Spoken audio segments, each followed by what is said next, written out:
Hello everyone, welcome back to Rob's Gaming Table. I'm Rob, and today on the table we're playing a live session of Mini Rogue, a game that has Mini on the box. It's a small board game, so like a mini dungeon crawler, except for like some games you'd see that use like mini or tiny in the title. It uses full-size cards, so instantly I bought it because of that reason and that reason alone. Yep. I gotta support smaller games that use full-size cards because I hate those tiny little cards. I'm telling you. Hello, everyone. Thanks for joining the stream.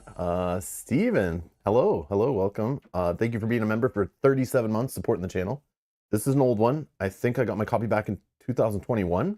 Yeah, here at Rob's Gaming Table, obviously Steven's been around for a while, so he should totally not be surprised by me playing games that have not come out like this year or aren't in prototype copy to try to promote an upcoming crowdfunding project. Here, because of these folks scrolling by right here, like Steven, thank you for supporting the channel and allowing me to kind of play whatever I want, because I'm just a regular gamer like you, and except for I know how to use like cameras and how to click go live on YouTube and stuff like that. And I can play these games with you guys live. But I like playing random games in my collection, random games I find in my local game store. It doesn't matter when they come out. Games that came out 20 years ago are still great. There's some awesome gems that I've never touched, never heard of, that I'm still finding. But I do like to play new games every now and then and stuff like that. But yeah, I don't like being tied down to only playing games that publishers send me, or games that have a reason for me to play is to try to, trick you into buying them. That just happens accidentally. But yeah, thank you for supporting by clicking the join button down below or supporting on Patreon. Links for that stuff in the description. I need to shout that out more. But thank you for reminding me, Steven. And Minion. Hello. Minion's also a member for a long time. Thank you for supporting the channel, allowing me to just play games like Mini Rogue for you and not care that I'm not pleasing a publisher. I appreciate it. I'm obviously probably pleasing the publisher of this game because they're probably happy.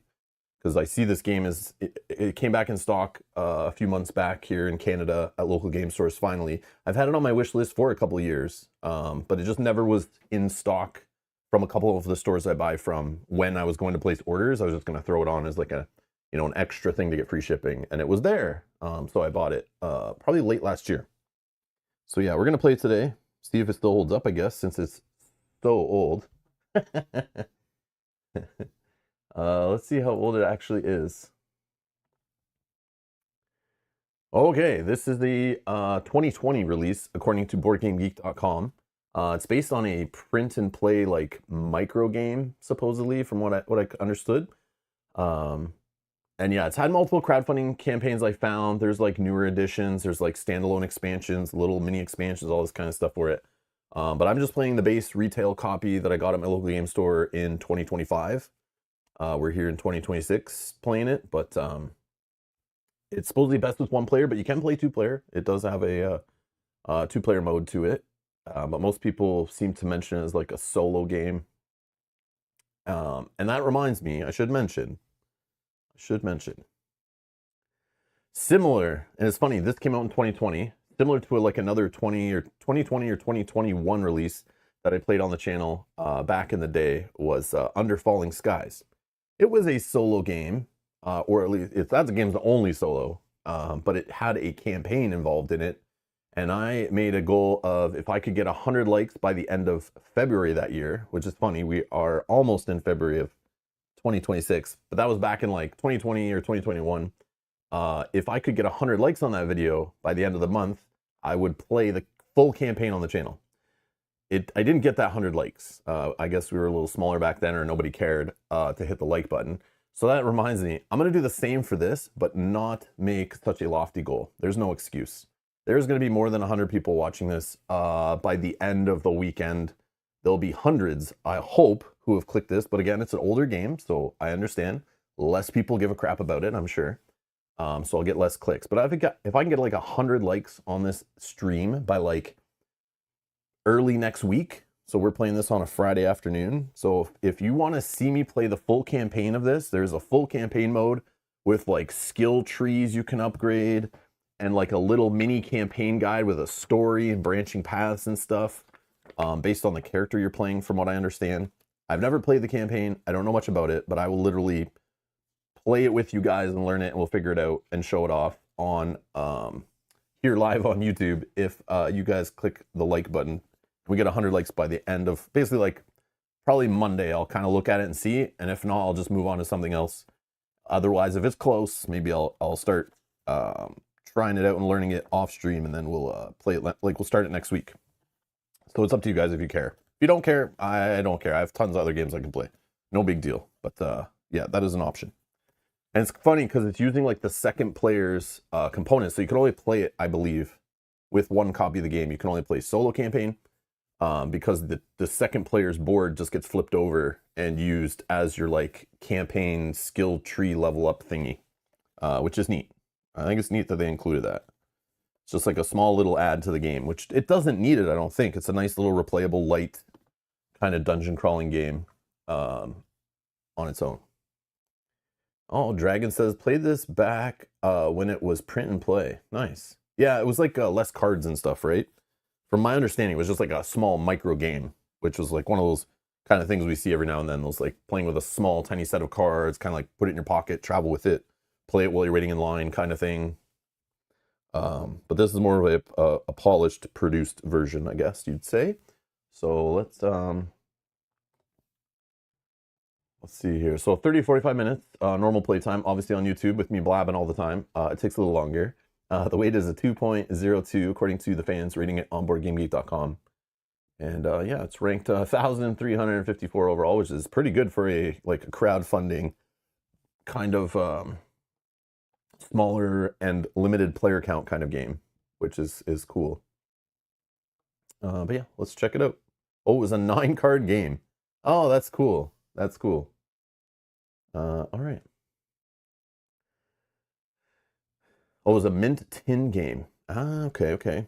All right. So I've kind of laid some stuff out here just to kind of line up the camera. Hopefully it looks okay. We'll figure it out. So first thing we'll do, I guess we're going to shuffle everything up. We're going to set it all up, show you that completely random and how it's replayable.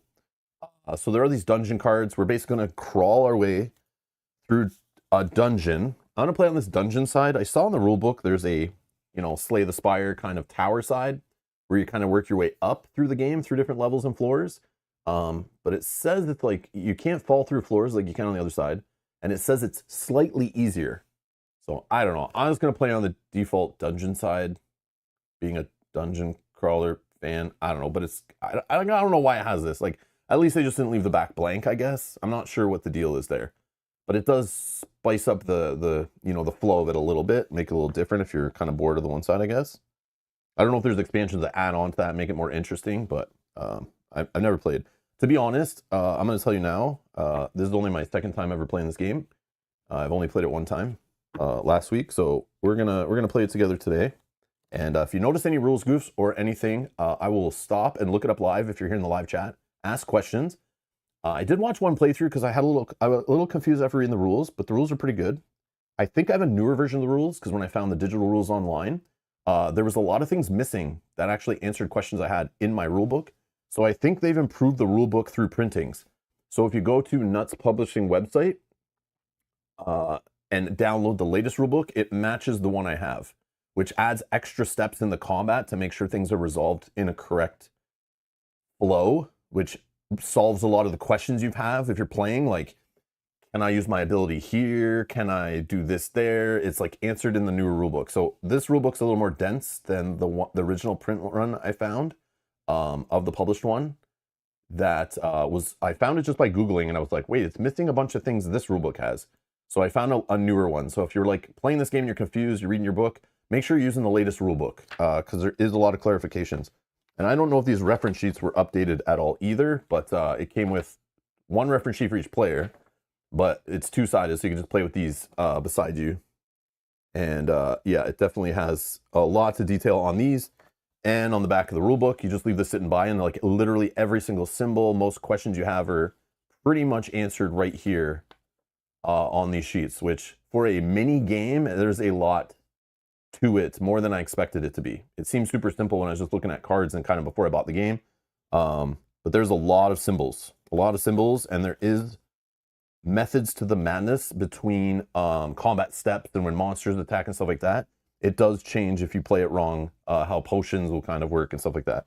So you can kind of break the game's difficulty by easily messing up one rule, is what I kind of understand based on my research. But yes, I'm going to try to get the rules correct here, but I might get something wrong because I am human. And I was reading through multiple different drafts of rules. So we'll try to play it. We'll figure it out. But if you have any questions, I don't care. We'll stop in the middle of the stream. If you have any questions or later, maybe someone can answer them in the comments below, or just point out any rules corrections you have and timestamp it if you can to help other people learn from my mistakes. But this game is prone to goof ups based on looking at BGG and stuff. So, yeah, Yogi, the expansions, yeah, I don't know how good they are. One of the ones I added to my cart, which is funny, I wanted to get free shipping and I saw there was 2 expansions in stock. So I just added this expansion, which is completely useless. It's called the Glittering Treasure expansion. I thought when I didn't really understand the game at the time. I was just like, oh, an expansion, Glittering Treasure. And I quickly looked at the list of things. I'm like, oh, boss cards. It adds a new rewards ghost card. Okay, so I'm going to get new bosses and new rewards. It's called the Treasure expansion, Glittering Treasure. So I thought it was going to add more loot and more bosses. And in my mind, I was like, it does add a couple bosses if you don't have other expansions. But it basically just adds shiny cards. And it just replaces the exact same cards in the game with no difference, except for they're foiled. And yeah, so this is a complete waste of 10 Canadian dollars. But there is another expansion that just adds like some kind of lore thing to the game to add some fluff that I saw. But I should have probably bought that one. That one might have added a little more to the playthrough than some shiny cards, which I can't play with because of my studio lighting messes with them. So I can't even use the foil cards. I used the foil cards when I was playing off stream, but I can't use them when I play on stream. So yeah, complete waste because I was too lazy to do the research at 1 in the morning when I was placing my order on like Black Friday. So yeah, so that's just how that goes. So I could have just paid shipping. Instead, I got a free expansion. That's how I kind of look at it. But the expansion is completely useless. Useless garbage, waste of trees expansion. But it does look pretty. All right, so we're just playing the base retail game on stream for those reasons. Okay, so what we're going to be doing is crawling through 8 cards on each floor. We have floors, we have rooms, is how I look at them. I forget those are called like areas or something, levels, I don't know. But we're working through the dungeon. We're starting obviously at floor 1, like room 1. I guess it's like a level because the rooms are the cards. There's like 8 cards. Each card is like a dungeon room. So these are like levels, or they're not floors because these are floors, areas. I'm not sure, whatever. I forget what it's called, but it doesn't matter too much. And then we can get to these areas that have a boss.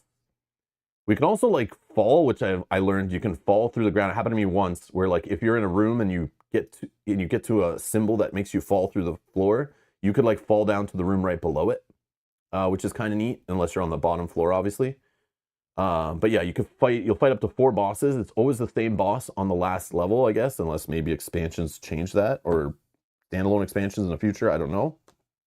But we're always going to be playing against Og, or his remains or whatever. And we're trying to get Og's blood as our goal to win.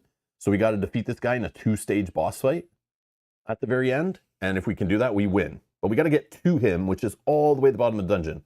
So we're constantly going through our random deck of some amount of cards. How many cards is it?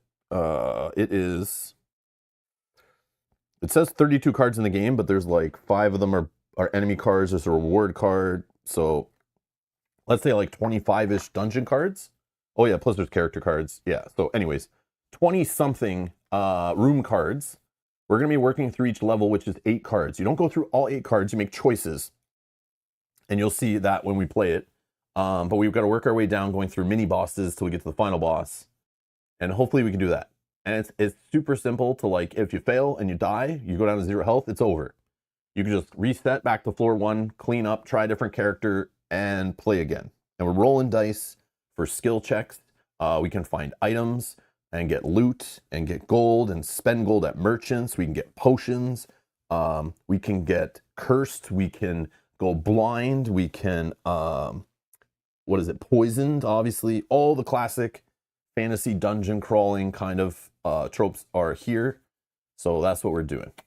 So yeah, it's got this cool kind of simplified art to it, which I find neat.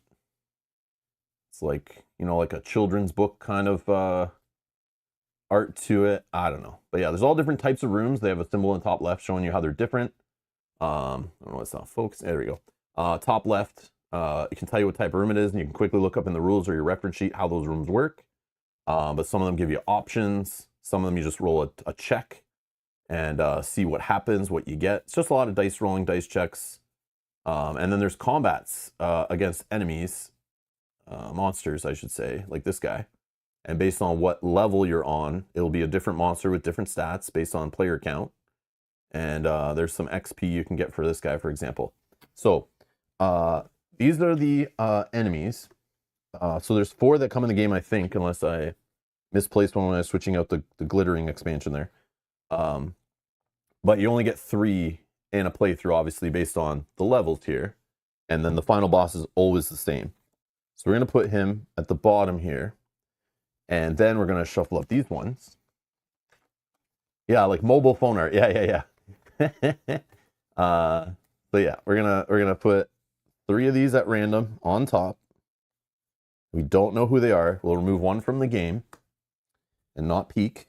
We'll use this little black cube here to track our party's status, aka we're playing solo. It's only 1. We need to figure out which character to play. And in this game, they come with the components. You could play with like track your movement with these tokens, and if you go blind, you flip it over to know you're blind. You can move that around the dungeon, or they give you 2 little meeples, which aren't even little. They're actually pretty big meeples, which again, being a mini game, I expected all super small components. Even these are large, like poker chip size cardboard tokens, which is kind of neat. Having big hands, I always hate those tiny Epic games, how everything's so small and fiddly on the board. But this game, it's like all full-size stuff, except for the dice are kind of small, but not even that small. So yeah, so it's nice how everything's like a normal size. Full-size cards, large meeples, all that stuff. I really appreciate it. It's just the game is mini, like the box is mini, which is cool. So they give you these 2 meeples, so if you play 2-player, we can just pick. We'll figure out who we're playing here. So we have 4 to choose from. I don't know how to kind of pick which one, but it is kind of cold in my basement today. So I'm just going to put on a hat. Give me a sec here. Let me just put on a hat to keep warm while we play. This should help with these Canadian winters, man. So I'm going to play with this on today just to keep warm. But yeah, I don't know who I should play as. Let's see here. We got a Crusader, a Priestess, a Rogue, a Mage. Maybe we should play as a Mage. I'm just feeling like playing as a Mage. I don't know why. Yeah, I just feel like playing as a Mage. Let's just do that. And we'll just throw these guys away. And we don't need these. And let's check out the meeples. Oh, perfect. One looks just like a mage. Oh, I like his hat. Yeah, let's play with this meeple instead of those tokens or this meeple. Yeah, that works, right? Okay, perfect. Yeah, that kind of just worked. Yeah, I don't know. Just feels good. Okay, so yeah, I've been shuffling these a bit. Let's just give them a little shuffle, make our first level. So you just plop down 8 cards, 3 rows here. And you just kind of fill in the 9-ish card dungeon. It's really like 8 room cards. This gives me like I haven't played in a long time, but it gives me like a 1-deck dungeon vibe for some reason. But yeah, it's kind of like a small little box dungeon crawler. So we're going to be working our way. We start up here in this room. Having your meeple standing is very important. It kind of symbolizes your meeple is the top of your token. If you go blind, you kind of lay yourself down. So we'll play it that way. Or if you're playing with this instead, you'd flip it just to show you're blind, which just means you don't get to see your next rooms you're moving to and make a choice. So you don't really want to be blind because you have to go into the room and it could be bad and you could not be ready for it. But at least normally you reveal 2 rooms and make a choice. Now, there are some rules to the game where you can't just wander around the dungeon aimlessly. We're trying to get to the next floor, going to down the stairs here. So when you're starting here in the top left, you will see what this room is. We'll just show it here. So it is a bonfire. So this bonfire is our first room. We'll get to make a choice in there. We have to choose one of them and resolve it. And it would let us flip our character token over. I should go into the character token. But basically the room movement is I can move right or down. I can't move left. I can't move up. I can't move diagonal. Okay? So when we're done resolving this room, we'll flip this room and make a choice. If we were to go right to here and do that room, we would get this room and this room as a choice. But we can never go to this room now because we didn't choose it, and you can't go back, you can't go up, and you can't go diagonal. Okay? So once we hit the right side here, let's say we go that way, Now our only option is to go down until we hit this room, and then we move to the next floor. Okay, we have a little health tracker on here for when we're fighting monsters. If you ever fight a monster that comes out of like a treasure chest or something, you have the backside of the rewards card here, and you get to fight a ghost. He's just there as your generic monster to fight, so that we don't have to look through the deck to find a monster to fight when one comes out of a tomb or a treasure chest on a card that doesn't have a monster, which is kind of clever. This is like the boss reward cards. I'm just going to leave this here. Whenever we defeat a boss, we get 2 gold, and we roll a die and see what we get. We could get XP, we could get armor, we could get potions, that kind of stuff. So that's just literally sitting there as your boss rewards. And we'll put it right beside the boss deck. Makes sense, right? And then up here we have our stats, like straight out of a video game here. We got our stats. So actually I can leave this here. We can just do this. So we track our XP here. The cool part is we normally roll 1 character die, which is our die, the white die for skill checks. And then we roll the black die as the dungeon die, which gives us our results on the card, usually based on this rolling. If we succeed on some of them, we can change this result by up or down by 1 and stuff like that. You'll see them. Each card kind of works a little different with the skill checks. When you're fighting, this die is like your damage. This die is what the enemy does, kind of thing. But you can get more dice in your pool by hitting these little white numbers here. So once we get to 6 XP or higher, we get a second die added to our pool. So we can hit harder, better chance of succeeding. Once we get to a 3rd level here on 18 or higher, we get a 3rd die to our pool, and we're rolling. And obviously as we go up in floors, the monsters get harder, the bosses get harder. So having more damage output is good. And then if you actually max out your XP, you start turning it into HP. It says right there on the card. So here's your HP tracked on the red, obviously. So each character has a starting level of things. So we're at 11 HP. I would use a red cube, but it's kind of like, maybe you'll be able to see it. I don't know. I want to actually try it. I thought it might blend in on the camera, especially when we're up top, but we'll see. So there's enough components for 2 players, obviously. So we can play with different color cubes. I don't need to grab them from another game. So we're on 11. Can we see that 11 health there? No, I don't like it. I don't like it, sir. Especially if someone's watching on like a phone or something. So we're going to not use that. We're going to use, we have tons of little gray ones and stuff. So let's use a gray one. Or we could use a brown one or something. I don't know. Gray is fine, right? Yeah, gray contrast really, really good. The blue I think is okay because it's not the same blue that's on the track. So it's kind of very bright. For armor, we start with 0 armor, obviously. As a mage, no armor for this character. So we start at 0 armor. Armor just basically, the more armor you have, every time you get hit, you subtract damage, but there are piercing attacks that ignore armor anyway, based on things that happen. So we start at 0 armor. Food, brown food will go there. We start at 4 food. Every time you travel down a dungeon, on the back of the card here at the bottom, you can see it tells you must consume 1 food to go to the next level. You get to reset your character ability, and then you go down 1 level. That's what that means. And it happens even after you fight a boss on the other side. But this is just reminding you that happens when you travel from each floor. So you must eat a food per floor. So we only have 4 food to start. There's multiple levels to go through and floors and all that stuff, or multiple areas. So we should have to eat like 10 total food, kind of, to get to room 10. But there are sometimes you fall through. But we do have ways to get food. We even see one here. So we'll track our food there. And as the wizard / mage, we start with 4 food. Okay. Gold. He starts with 3 gold. We see that one? I mean, that's annoying too. Okay, let's do gold as a red. We start with 3 gold. There we go. That sticks out, right? And then we have these little 2 purples as a clever way to show that we can only hold 2 potions. And it can never be the same potion. So to do that, they have all 6 potions in the game right here on the mat, on the character mat here. You can get a fire potion that does like 7 damage to a monster. And you can use 1 per combat round. And you get to do it before the monster activates. So you can decide based on your rolls. You can decide to just burn them with 7 damage of fire if you had. Or if you had a frost potion, you could make them skip a turn, freeze them up.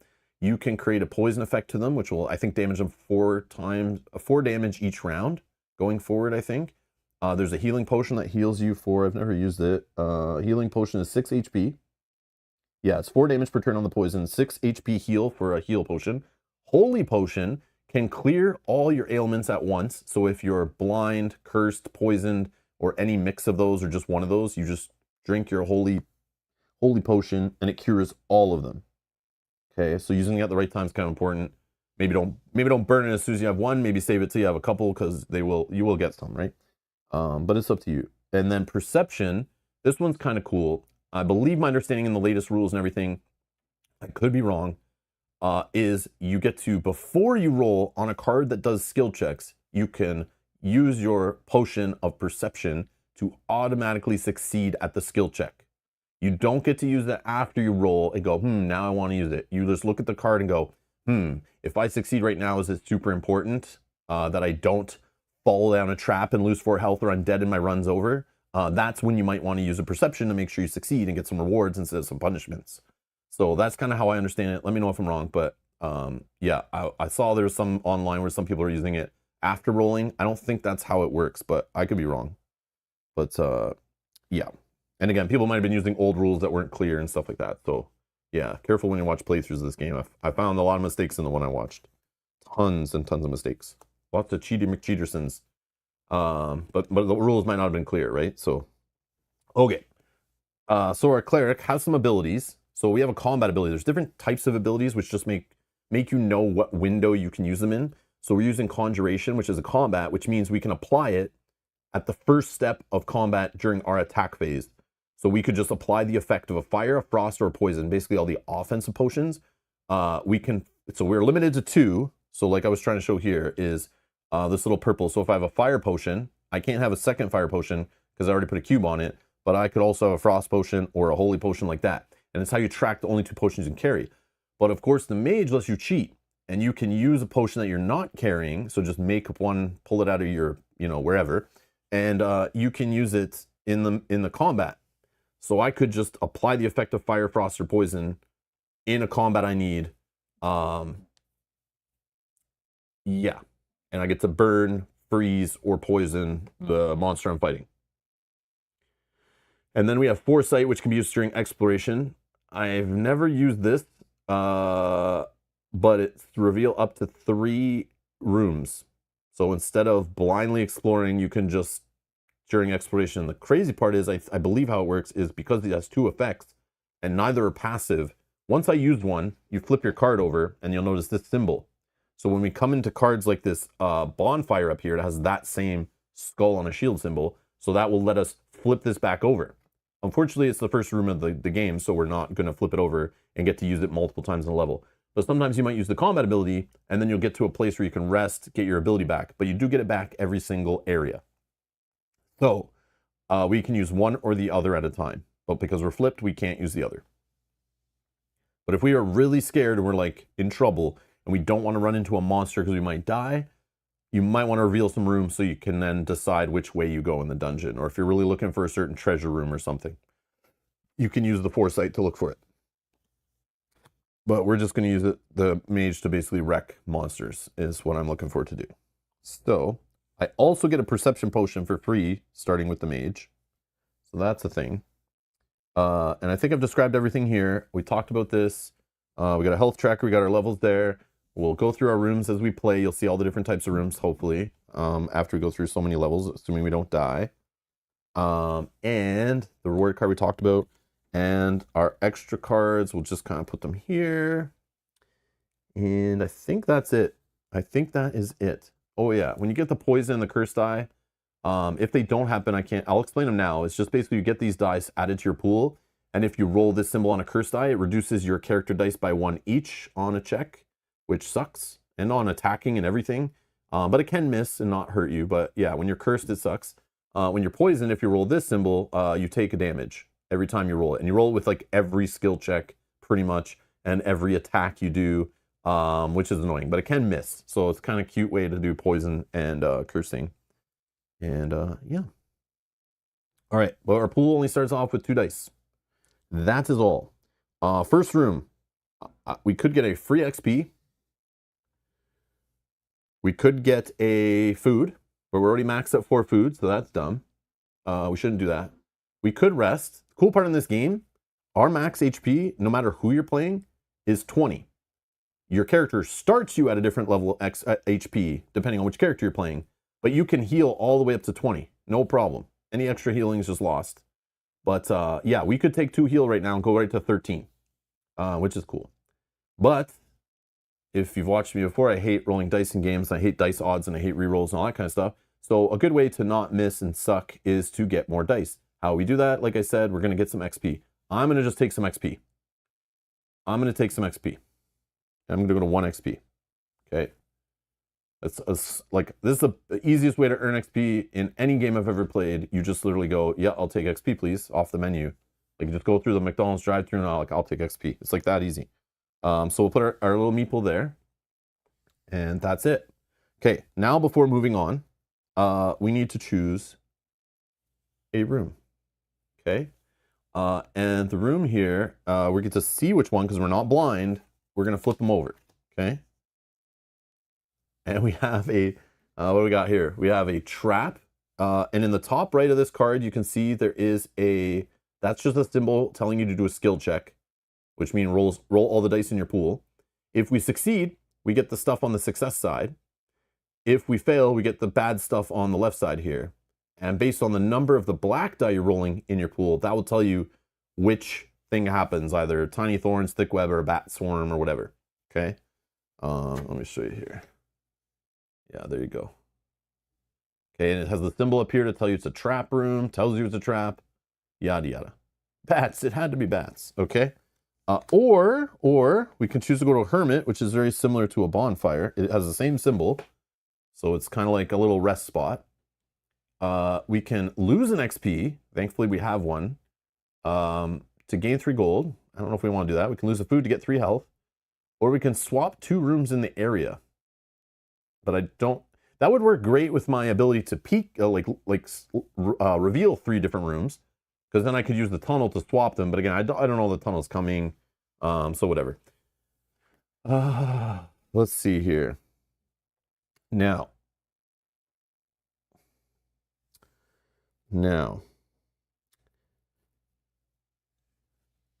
I always look, since I start with a perception potion, to look at a card that I could succeed at automatically that has a way to give me something I really want, or if I succeed, I can get anything that's amazing. If I use that potion here, I have a chance of getting a poison potion. So then I use the potion, I'll just replace it. That's kind of cool. I could gain 2 food, which I would lose and don't need, or I could gain 2 XP, which is amazing, but it only happens if I roll a 5 or 6 on the black die, which is still random. So even if I succeed, I might not get that. Then if I look down here, it's like, I could lose a food just to gain 3 health. That's like pretty cool, I think. But I don't know about getting the gold. I'm not losing XP. That's not happening. And I could just gamble here, but I don't know if I want to go blind. Losing a little bit of health is like, I only lose 1 health because the stairwell symbol just says based on the floor you're on, that's how much health you lose. So we're only on floor 1, so we lose 1 health. That's not a big deal. Losing an armor, I don't have any. Losing a food, it's not the end of the world. It's just going blind is kind of annoying. So yeah, if you guys want to throw in any suggestions, play along, by all means. By all means. It's kind of fun to play this game together, so we can do that. It's no worries. And yeah, feel free to chime in. I'm gonna read some of the chat here. Love the hat. Should have been a stretch goal. Nope, they didn't have the Lord of the Rings license, so they couldn't use my official Lord of the Rings licensed Gandalf hat. So that's too bad. They don't have that kind of money. Come on now. Okay. I see tiramisu. I picked tiramisu. Wait, what? I mean XP. Oh, okay. Hey, Recon. Okay. You know what? I think foresight, then decide. But what if I need this combat effect? What if we run into a monster and I want to just burn him to death and not lose a bunch of health? I think I am going to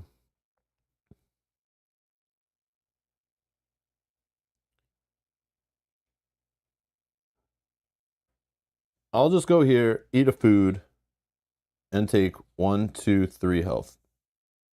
Okay. Not exciting. And then we'll see our next two. So we have a monster, which I like monsters when they give me XP. But this jerk face on level 1 is only a mutant fly. It's low health, 4 health. It can ignore my armor, which I don't have. It can hit me for 2 damage. It's a way to get 2 gold if I beat it. But it doesn't give me XP, which is like, oh, that's lame. I'm on the hunt to get an extra die as quick as possible. So the other option is a shrine, which this means we just roll the black die. But you can spend a gold ahead of time before rolling the die and add +1 to the die, unless it's a 6, obviously. And you can't choose not to apply. It's like you pay the gold and it must apply. Or don't pay the gold and you get no +1. You can't decide after you roll. So the things here, we could roll a 1 and be disgraced, get a poison and a curse. That's crazy. We could be cursed weakling, where we get cursed. The little eyeball with the sun kind of idea, that's the same as like a holy potion.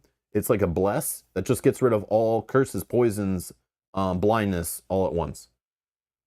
But we could just get some health here. And if we spend the gold, the worst we can get is like a 2, because it'll bump a 1 up to 2. So the worst we can get is cursed. This doesn't seem that bad because we can take some health. At the cost of a gold, we could get cursed. So it's like, eh. Or the monster for some gold. And we maybe get hit and lose some health. I don't know.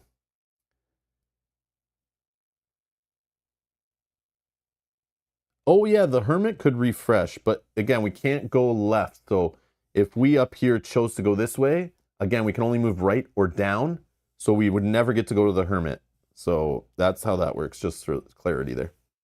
So yeah, so here we have this option or this option. That is it. We can't go back up. We can't go diagonal. None of that business. So if we go here, the other advantage is we'll have 2 rooms to choose from on the next advance, versus going down here, we'd have to go to this room, and we don't know what it is. But I say we don't really care about health right now. Let's just go fight the monster, show a combat. So we'll go fight the monster. The monster has 4 HP for single player. Okay. And then we just go into some loop of like, I guess right here on the reference sheet, I can show you. So we're this is the basic flow of it. There are some extra steps that are in the rules, but you roll your dice, activate your poisons or curses. Any X's you roll on the white dice are complete misses. There are 6s that do explode. It does have the exploding die mechanic. So if you roll a 6, you can choose to re-roll it and add the total. But if you roll an X, it instantly cancels all rolls before it. And then you can re-roll dice with feat, what they're called are feats, which are only usable in combat, where you can lose, I think it's like 1 XP or 2 health or something like that. Where's the feat? I just forget which one it is. Yeah,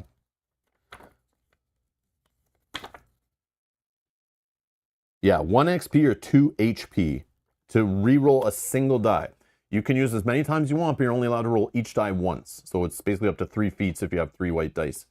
And the crazy part is, if you roll like a 6, and you roll another 6, and you roll another 6, you keep adding those together on the single die. But if you roll an X at the end, it fails. And if you re-roll that X, you don't get all those dice before it. You just get the new result, which could be another 6. And then you could roll like another 6 and keep going. And you could choose to stop whenever on the 6s. They're optional to re-roll. They're optional to re-roll. So if you like just need to kill them with the 6, don't get greedy. Or, you know, if you're worried if a miss is going to screw you over, don't do it. But yeah, you can keep going back to the re-rolls once per die. And then you can use a potion. And then you apply all damage to the enemy. And the one step that's missing here, which should be number 1, is using a combat ability. So we could generate our potion before rolling our dice, and then we could use the potion in step 7 to make our imaginary 3rd potion that we don't have to carry. That's my understanding how that works.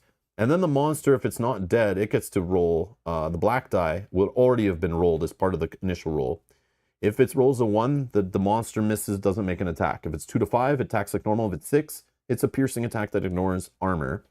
And then you apply the enemy's effects, which usually have other effects that could blind you, could steal XP from you, could shatter your armor, all this kind of stuff. And then you just keep going until the monster's dead or you're dead. And if you're dead, you lose the campaign. You lose the run. The run is over. Okay, so it's us first. Let's roll. Okay, roll in the cup here. A 2 and a 1. Okay, so at least the monster doesn't attack us, and we only hit it for 2. Kind of sucky. I'm not re-rolling that. I do not care, but we're only going to do 2 damage. Okay, it's down to 2 health. And we go to the second round. I could, if I think we're not going to have a monster, I could use a potion right now. Yeah. No, I don't think it's that important.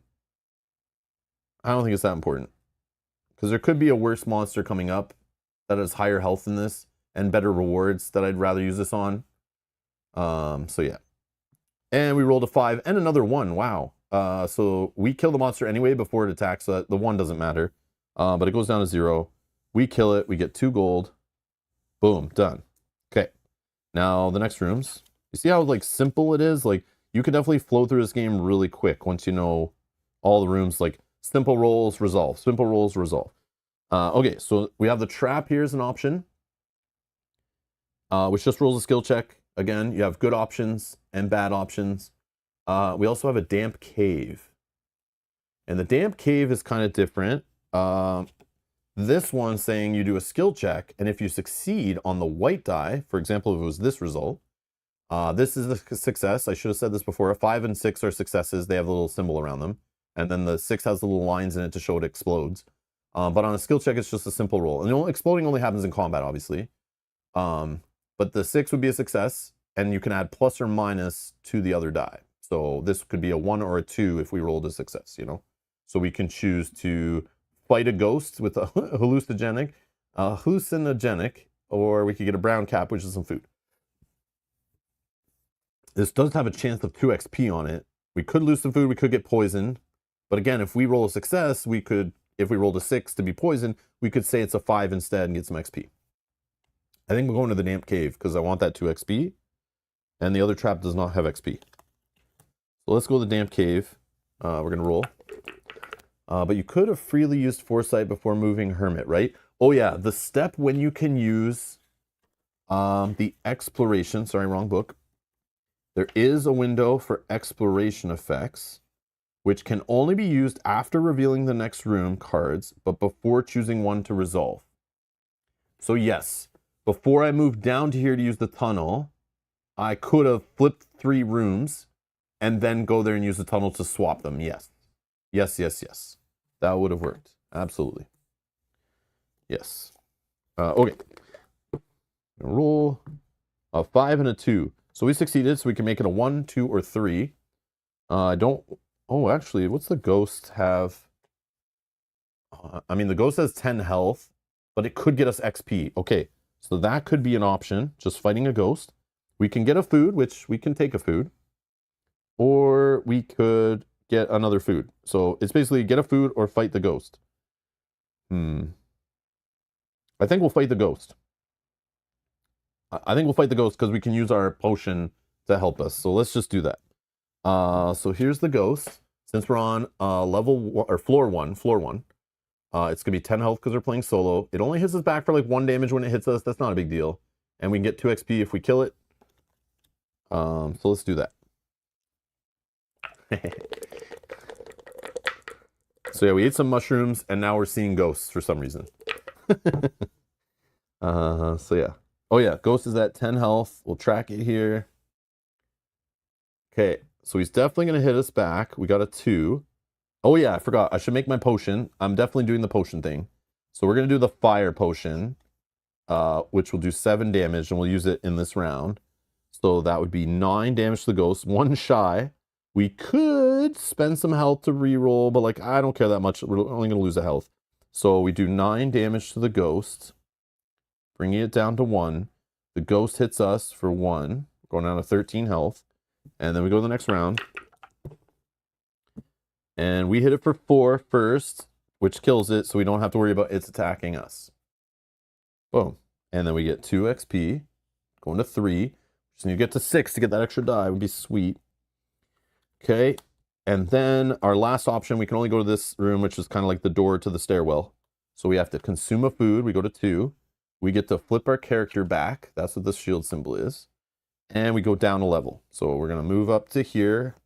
We get to take all the cards we saw and didn't see, and we're going to put them back with all the other cards we didn't see that were in the deck.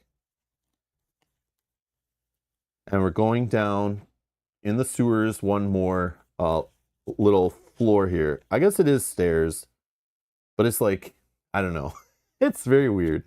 That's why I keep thinking they're different floors. So you're like going down a stairwell, but it's like you're not actually going to a different floor. You're just, each floor I guess has these like mini stairs, and it's like open concept. I don't know what's going on.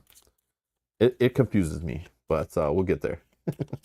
So we just shuffle up. Do a little bit of pile shuffling here.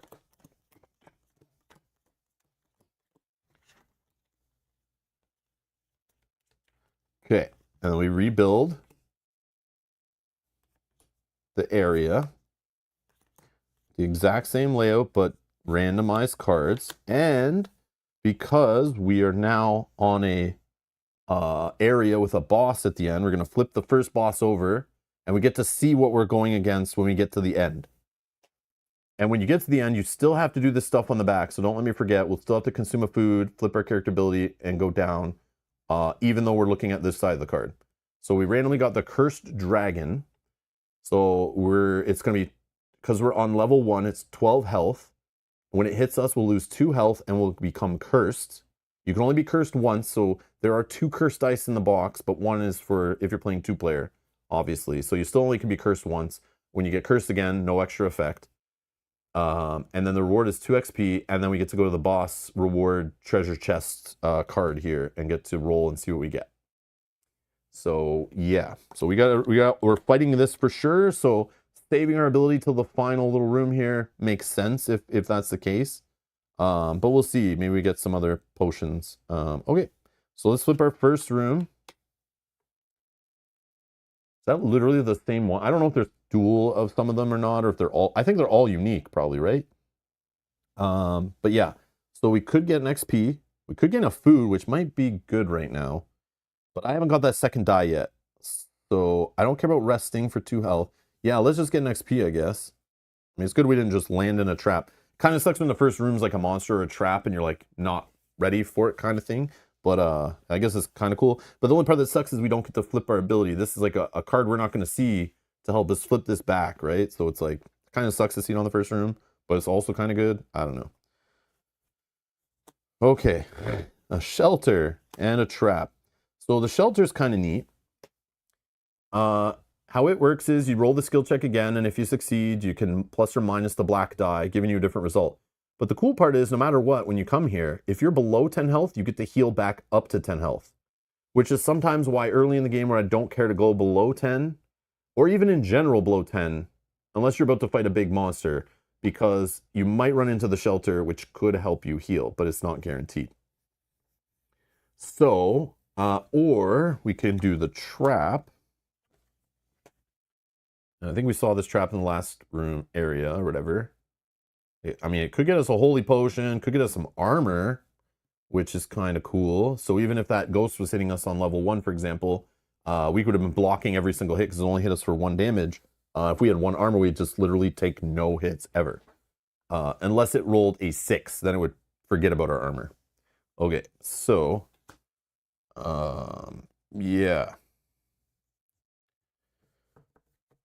I mean, this has a chance of XP, so it's like, that just kind of makes sense. Oh, we could fight a ghost here too, which is kind of funny. And we're still on level 1, so that'd be kind of easy. So yeah, let's just go to the shelter. It leaves us with more options for rooms too, going further rather than sticking on the left side, kind of. Maybe, unless we went here after. Yeah, so let's just go here. We're already at 13 health, so we don't get any health from the empty shelter. Well, let's roll.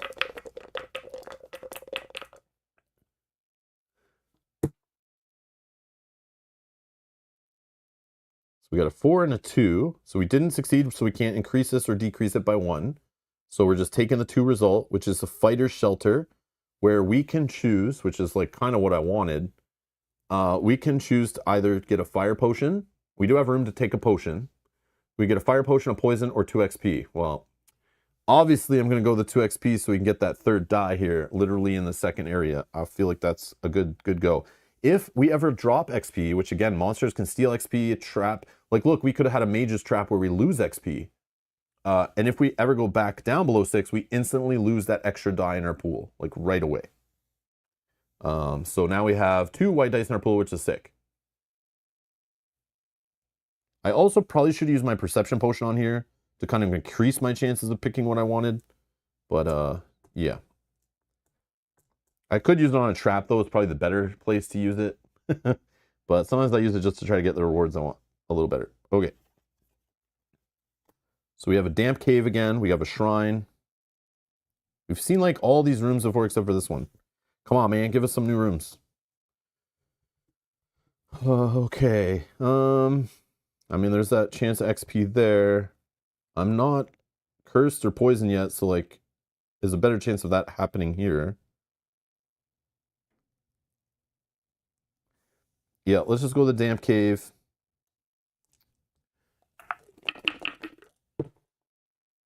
Okay, we did succeed, so we can increase this or decrease it by 1. So it's a 4. So we can make it a 5 or a 3. So it's +1 food, -1 food, or +2 XP. I'm going XP. Whoops, I didn't mean to do that. Yeah, I'll go to 8. Sure. Okay.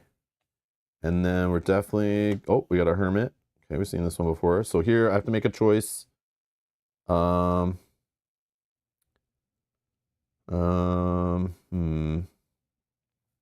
could lose the food to gain some health, but I don't want to lose the food. So let me just swap 2 areas in the dungeon. I'm gonna swap these 2 for fun. They doesn't do anything. But you have to pick a choice. You can't just say I'm gonna ignore it, but in this case it doesn't do anything really, so whatever. Are we ready to go fight the dragon though? Yep, I guess that's all we can do. Dragon fight. Okay. So it's 12 health. 12 health. It can curse us. I'm debating doing a frost potion with my ability here to start. Since I'm rolling 2 white dice, damage should be okay-ish. But maybe I can avoid getting cursed if I can ignore like the first attack. Yeah, I'm gonna generate a frost potion effect. Well, maybe we could just kill it in one shot. Yeah, I'll just generate a fire. That's kind of boring, but yeah, I'll just generate a fire. So I have a 7 health fire potion at my disposal. Maybe we can kill it before it even does anything. Okay, it rolled a 6, so it would ignore our armor, but we don't have any, so that doesn't matter. We rolled 7 damage, plus the fire potion I generated, so that's 14, and it is 12. So yeah, we just kill it in one shot. Boom. Okay, so it doesn't get to go. We get 2 XP, go to 10, and then we get to go to the reward chamber, and it's already open, so we're getting 2 gold guaranteed. So we go to 7, and then we're gonna roll just a black die. There's no skill check involved. It's already open treasure. It's not. There's no chance of a ghost coming out and killing us or a mimic or whatever. So we rolled a 4. So the 4 lets us either get a heal potion or +1 armor. I'm gonna go with the armor. So remember that every time we get hit now, unless they roll a 6, we can subtract 1 from the damage we're taking. I think is okay. But yeah, I like the way even when you're just rolling dice, there's still choices, which is neat. So it's not just completely based on dice rolling. Okay, so now we have to eat a food. We're going down to 1 food, so we kind of should probably start picking food again soon when we get choices for rewards. The dragon is slain, so we'll remove that from the game. And then we don't reveal the next one. We're gonna go on the next floor.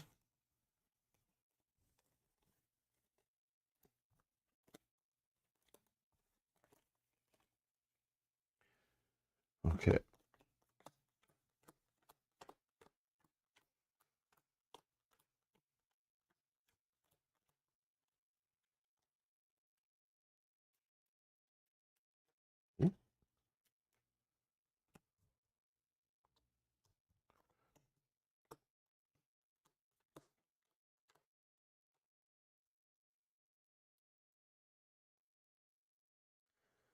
Okay, so we ate. We get to flip our ability back. And we're now on floor 2. So everything, all the monsters get a little scarier. Traps hit a little harder. But yeah. All right. First room. Okay, we found our first like merchant. What are you buying? What are you selling? We got a hunter. So this just tells us we can exchange gold as much as we want for items or vice versa. So you can actually sell, which is kind of neat. We could sell that armor to get 4 gold. We could sell our perception potion we have for 2 gold. We could for 2 gold, because we're on level or floor 2, we could for 2 gold buy a food. So food gets more expensive the deeper you go. We could bless. We don't need the bless. We get 4 HP for 3 gold. We can buy a potion for 5. So it's crazy. Buy a potion for 5, but you only sell it for 2. Okay. I really do love potions in this game. I mean, we have room to take health. I think we buy some food, though.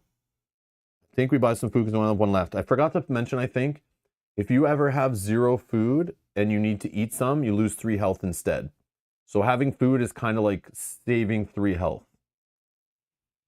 So, yeah.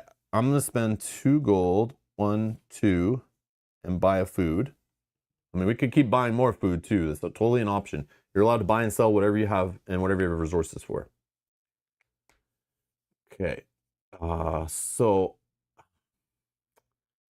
I'm thinking of buying a potion.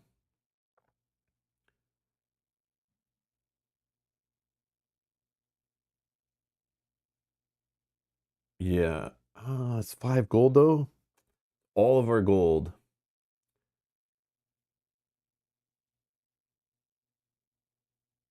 But yeah, I'm going to buy a potion. I'm going to spend all 5 gold.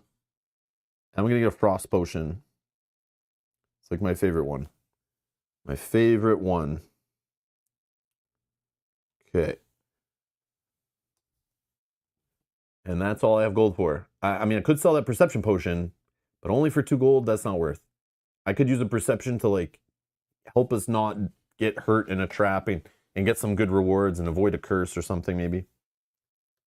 Kind of like I'm hoarding stuff. This is how I play games if you're new here. I hoard stuff and then never end up using it, but I save it for the rainy day kind of thing. All right. So we got a trap. We've seen the bats before. But we have not seen the tomb. So a tomb is the same idea, skill check. If you succeed on a white die, you get the plus or minus the black die. But yeah, there's some good stuff down here. Just losing food is like kind of sucky. We can't get another potion. So we could lose a potion just to take a holy one. Fighting a ghost probably be okay. Codex would be okay. Yeah, I'm gonna just go to the tomb.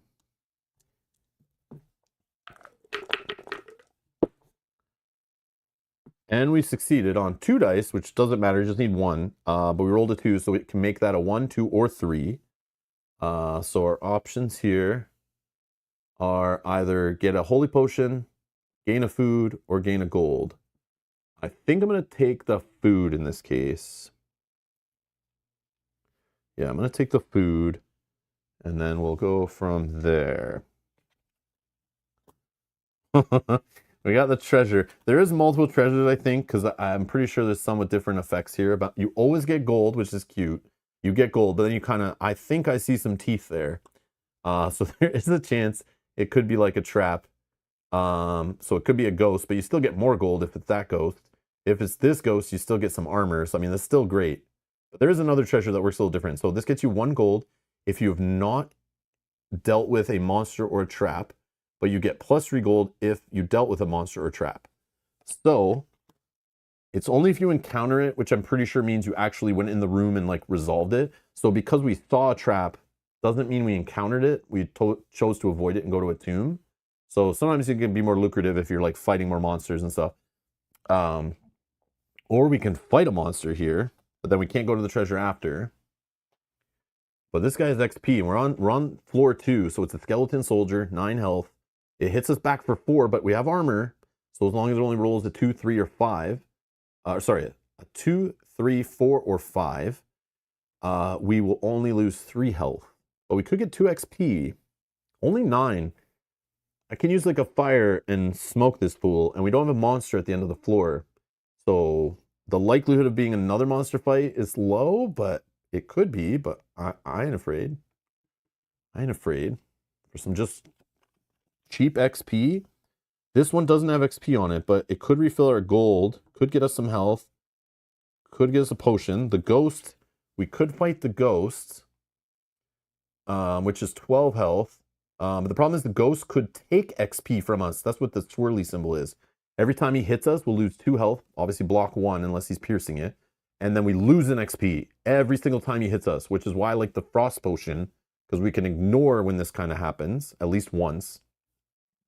I think we'll go for the monster since it's a more for sure thing, and he's not going to curse us, poison us, steal XP, or blind us. The ghost could steal XP, and that I'm not a fan of. Not a fan. So, let's fight the monster, I guess. The only thing is going to the monster means we have to deal with this card. If we went to the treasure, we could choose. So there's that. But let's go fight the monster. Let's get him, boys. Okay. So it's a skeleton soldier, 9 health. And we're going to roll it up. Oh, yeah. Do I want to make a potion? Rolling 2 dice, it's 9 health. Should I care? Should I care? He's going to hit us only for like 3 probably. Maybe he misses his swing. Like, who even knows? But we're about to flip our thing back anyway. And like, we just hope this isn't like a worse monster. Yeah, let's just generate the fire potion. 7 health, or 7 damage coming at him here. And we didn't even need it. We hit him for 10. So we just get 2 XP. He just dies. Doesn't even swing back. We're OP. And then, boom. Oh, the other treasure card right here. So this one's slightly different. Can we see it here? Yeah, so this treasure card has +1 gold if no monster or trap. But it has +2 gold if a monster or trap was encountered, not 3. And then it has different results at the bottom, which is kind of cool. So there is multiple treasure cards. This one's actually open and sparkly. This one is closed with teeth and little sparkles. Looks like this one, the mimic vomited on the floor, the gold, but this one's in there. So it's like, this is safer and it looks like the rewards are better. There's no ghost. So it's kind of cool. So we have to do it anyway. So let's roll it up. So we get 1 gold for sure. No, we encountered a monster. Yeah, we encountered a monster, so we get 2 gold. Beautiful. Okay, we got a 3 and an X. Both those are not successes, so we're taking whatever the 5 is. No, we don't get it at all. Yeah, we don't get the 5 at all. Yeah, never mind. Sorry, I'm thinking like a different card. So no heal potion and no 2 XP, unfortunately. I should have used my perception on this, but I wasn't thinking. But I'm not gonna roll it back. But that would have been a good time to probably use the guaranteed success. I mean, nothing could hurt us on here, so it's like maybe it's a dumb time to do it. But if you're really looking for like rewards, you're in a desperate situation, might be fine. Okay, so we're moving here. So we have to consume a food, going down to 2. We get to flip our ability over. Yeah, I gotta use that potion, I gotta remember. And then we're going down another level. So we're still on floor 2. Let's see what the next boss is. Oh no, it's the ghoul. So it's on floor 2. So he's going to have 20 health. Hits us for 2. Steals an XP. And I think that's breaking a shield. Or does he just ignore it? No, that's just damage ignores armor. So he's always piercing us. I don't know if there is breaking your shield and losing shield. Oh no, there is. I think it's -1 shield, it would say. Yeah, I think it's -1 shield. Oh yeah, right here. -1 shield.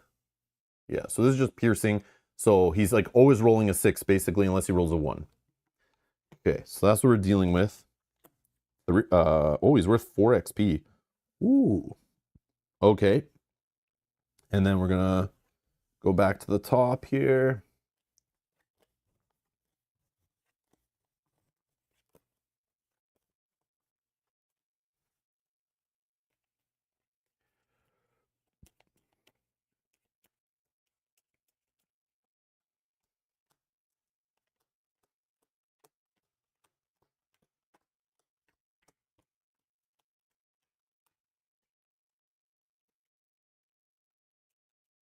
Okay, so far we're at 27 likes. So we're like a quarter of the way to the 100, and then we'll play the campaign of this game next week. But again, if you're not interested, you don't want to see it, don't hit the like button. But if we get to 100 likes by early next week is the plan. I'll play the campaign next week of this game, which for those that joined late, which I know a bunch of you did, you buggers, I'm just kidding. The campaign of this actually can play solo, and you have like skill trees and stuff that you can level up. You play on a harder difficulty, which adjusts our starting gold and health and stuff. And you can get little relics, and there's a whole campaign guide that we play through with branching paths, special rules, and stuff like that. So if you're interested in seeing that played on the channel, hit the like button. If we get to 100 likes by like early next week, that's what I'll play next week solo for you. We'll start that. If not, we'll play something else. No big deal. So yeah, this looks sucky and you don't want to see me play it, don't click that like button. Don't do it. Don't just randomly click it like you would in the past, okay? Think about your choices, okay? They're important. 33 likes, look at that. All right, yeah, I knew when I said at the beginning, I'm like, there are gonna be people who join midstream which won't know, and I'll try to mention at the end too. But yeah. If not, you'll play Maxi Rogue. I don't own that yet, but yeah, sure, I'll buy a copy of Maxi Rogue, yeah. Real great joke, Remy, real great joke. Nice dad joke. Yeah, the rule book.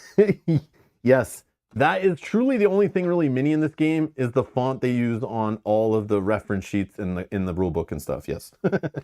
The dice are like a little small, but they're pretty good. Everything else is like full-size cards, you know, you can see all the numbers, like it's all good, but yeah. Yeah, mini is like, it's just called Mini Rogue because they use the mini fonts in the books. Yeah, it's like a mini font. It's fine though, definitely fine. Lots of information though, like it's all in here. Full examples of turns and stuff, yeah. Like how every room works is like fully written out, and then like on the reference sheets like summarized. Yeah, lots of material, because I think in some of the first printings it was like kind of lots of ambiguity, and there is an FAQ on their website also at Nuts Publishing, which clears up some stuff too. Like stuff I had with like re-rolling sixes, but that is clear in my rule book, the newer printing. I just went back and reread it and was like, oh, okay, it makes sense. If you re-roll an X, it doesn't let you keep going and exploding again. So if you like, I rolled a 6, I can choose optionally to keep re-rolling it and adding to it. But if I ever roll an X, it cancels all results before it. So even if I use a feat in combat to re-roll this, and you can only use feats in combat, not on skill checks, I could re-roll this, but it still has canceled everything before it. So I can't just re-roll the X and make it like a 3 and then add the 3 to the 6. It instantly cancels all exploding as soon as you see an X. But again, the X is 0 damage, so you might want to re-roll it just to get something out of it, right? Which you could re-roll into a 6 and keep going. So that's one thing that was like a little confusing based on the rules, but it made super sense in the FAQ and in the rules, the latest rules, when you kind of look for that answer, it makes sense. So yeah, hopefully that helps somebody out there understand how it works.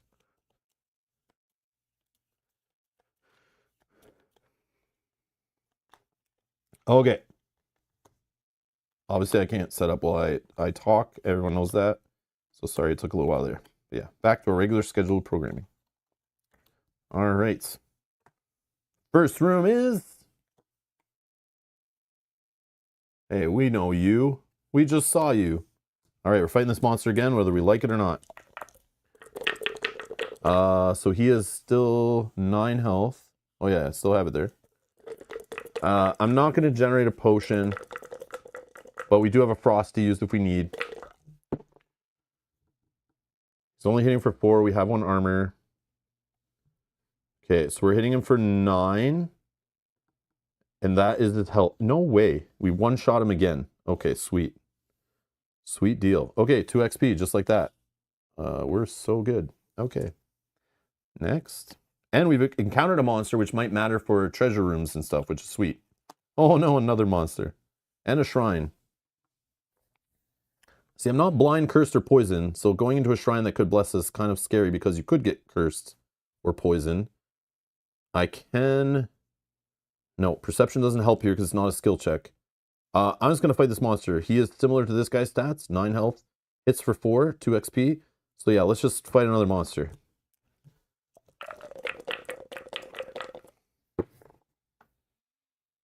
Uh-oh. Uh-oh. Uh-oh. Uh-oh. So he's going to hit us. I'm only doing 2 damage. Oh yeah, he's at 9. I think this is fine. Let's just take the 2 damage. Oh, sorry. We hit him for 2. 1, 2. He hits us for 4, but we have 1 armor, so it's only 3. 1, 2, 3. We're down to 10 HP. Okay. Yeah, I don't really want to use a potion yet. I don't know how many monsters are even in the deck. Like, this could be the only monsters. No, we know there's that snake-looking one. So yeah, we could run into a 3rd monster. So maybe I'll just save this. I think we're okay. And we're fighting a boss, so I kind of want to make sure we have that extra potion. Because this jerk face deals XP, so I care about him more. And he hits us for less damage, so we can survive on this guy way better. Okay, so we're only hitting for 4. We're rolling low on this guy. We're rolling real low. Huh.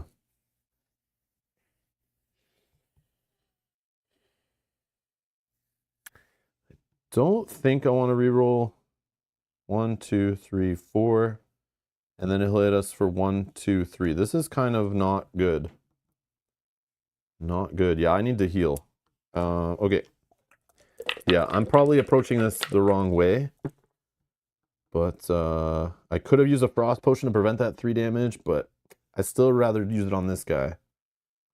Okay, so he misses us now this round, but we do kill him anyway with 5 damage. So that'll get us 1, 2 XP. We're 2 XP away from having a 3rd die. Okay. Yeah, we're gonna get some health soon, hopefully. Okay, we can buy some health at the hunter. So we have the hunter, which we can spend 3 gold, but we only have 2, so that's not gonna work. We could sell our potion to get 2 more gold and buy 4 health. Or we can go to a trap. Which could lose this XP. Or we just get gold. I could get gold, which could lead to the chance of future merchants. Not this one, but we could find another merchant. So maybe I go here, I use my perception and we just auto-succeed and I could get 2, 3, or 4 gold. Or I go here and I just sell the perception potion, get 2 gold, I'll have 4, spend 3 to get 4 health. And then we have the option of rooms. I should get more health.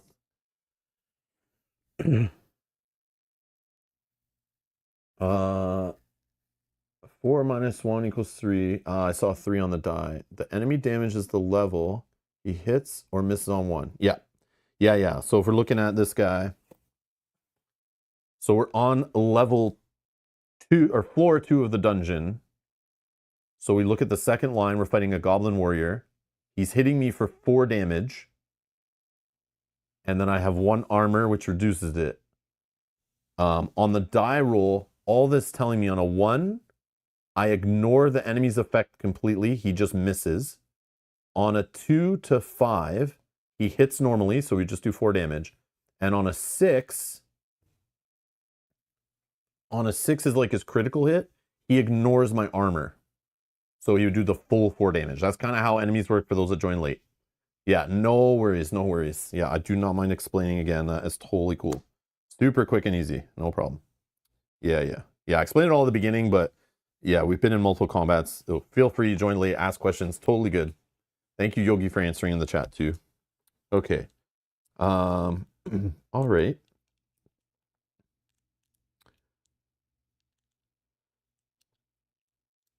Let's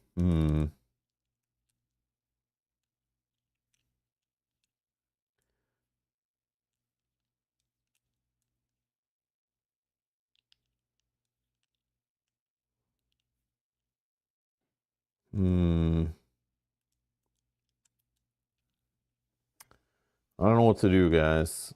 I have choice here. I kind of want to go here just to get the guaranteed gold.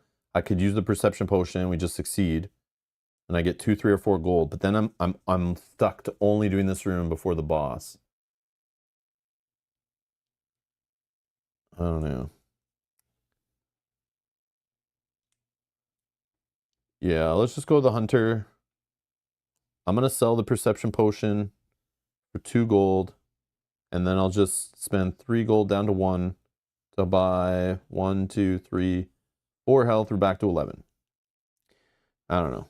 It's just mainly so I get the options. Oh, I was thinking about this room too. I was like, if I get to this and have less than 10 health, I get like free healing up to 10. Ah, that sucks. Yeah, I thought that might be coming, and I was like, but I might not see it at all. So it's like, that would have been perfect. Go here, get a whack of gold, go here, get free heal up to 10, and then roll and maybe get some more XP. But that didn't happen. You ripped me off, Hunter. You ripped me off. Now we have an option. Now we have encountered a monster, so we get extra gold from here. And this is the good treasure that we get nothing bad on. Or we go here and we roll and we have the chance of getting XP or healing. Oh, we could lose health or lose XP. Yeah, let's just go to the treasure. So we get 2 gold. 1, 2, because we've encountered a monster. And let's see if we can succeed. Nope, we did not succeed. So we don't get anything. Okay, and now we go on to the ghoul. And the ghoul is 20 health. That is here. 20 health on the ghoul. Okay. I am going to generate...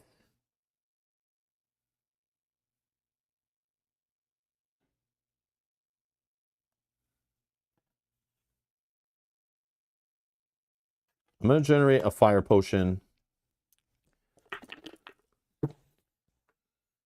Okay, so we hit him for 7 plus fire potion is 7, so that's 14. So it goes down to 6, right? He hits us back. I'm going to use a frost potion. So we skip his activation. So he won't steal XP from us. He won't hit us for 2 damage. Piercing our shield. And then we go to the next round. So hopefully we can roll a 6 at least. And then we can just toast this guy without losing anything. I guess losing XP wouldn't be bad because he gives us 4. I probably shouldn't have used that frost potion now that I think about it.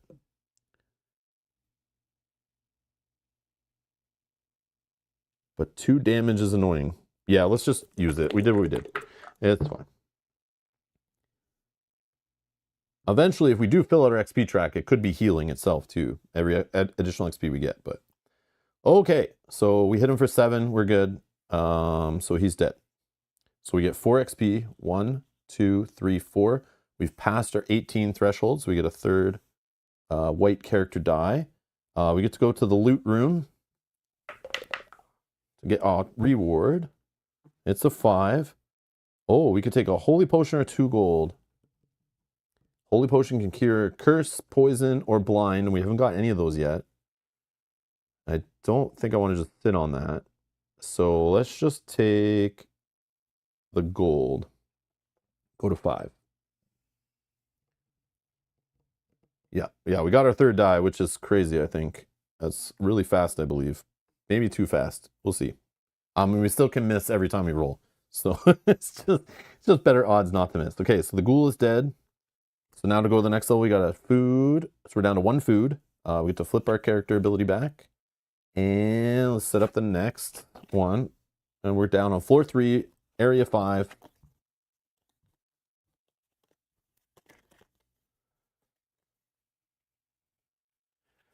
You get a base. Oh yeah, the base 2 gold. I forgot. Thank you. Yes, I get the base 2 gold. I totally forgot. Yep. Yeah, I get 2 gold guaranteed, and then what I roll. Yeah, so 4 gold total. Thank you. Yep. That is correct.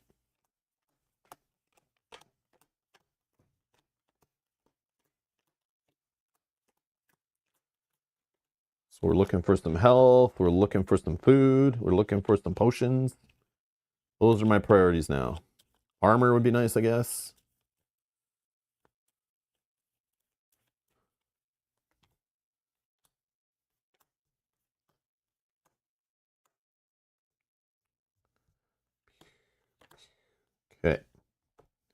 First room, Hermits. So we could lose a XP to gain 3 gold, get 3 health off of food, or swap 2 rooms in the tunnel.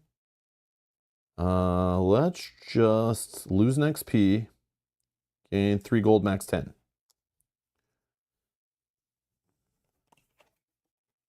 Monster or treasure. So this could give us 1 gold we can't take. And then we roll. Could get potions in here though. I don't care about XP. That's all this guy gives us right now. I mean, I got to make sure we don't drop below 18, so I got to be careful about that. But yeah, let's just go to the treasure. Let's roll. Hopefully we succeed on a white die, and then we can see what we get. Nope, we fail. So we only get the gold, but we're max, so it doesn't matter. Okay. Shrine or an armory. Oh, armory is like an item. We can only hold 1 item at a time. If you ever get a new item, you discard it. We haven't seen any items yet. I know there's a crow and this one. I'm not sure what other items there are. But if we succeed at a skill check, we can take this as a single item. We only have 1 item slot. It's free feats, where we do a roll here. And based on the roll, we get either 1 feat, 2 feat, or 3 feet, which are basically like free rerolls during combat. Only during combat. No rerolls during skill checks ever. Unless there's items and expansions or something that I know of. But I haven't seen that yet. Maybe a character ability has that. I haven't seen all the characters.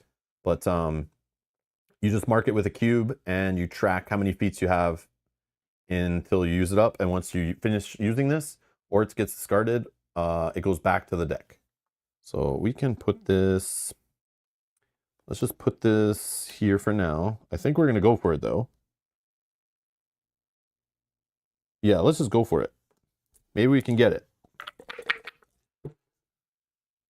Oh, man. Success. Success. I wish this was in combat. Because then this would explode and we can keep going. Oh, my God. So much damage. All right. So we succeeded. And it's a 3. So it only has 1 free reroll. So that's fine. I'll take it. I'll just slide it under a card here. And I'll mark it with a brown cube, I guess. Okay. So we have 1 free reroll in combat. Remember that. I will probably forget, but it's there. So when we need it, we can use it. And then when we use it, it goes back in the deck and we have a chance of seeing it again. So I probably wouldn't want to sit on that forever. Okay. Now our only option is this room. Shelter. Okay, we're already at 10 health. It's an empty shelter. We succeeded, so we can increase or decrease the die by 1. It's a 4. So it could be a cleric shelter. We get a holy potion or a healing potion. Or we can bump it up to lose 3 health or bump it down to lose an XP. I think we'll take a healing potion. And I think I'll just drink it right now. Maybe not, because this is in the game of getting the free 10 healing. So if we got hit by a monster, went below it, then we ran in this room again, we get free heals. We could always use the potion in combat.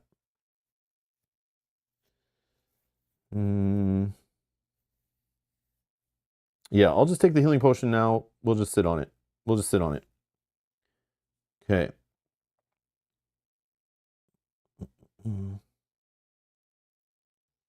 Oh yeah, then nothing here. Okay, consume a food. Oh, we're down to 0 food. That's not good. Okay, well, we got a healing potion at least. All right. Going to room, or area 6, floor 3.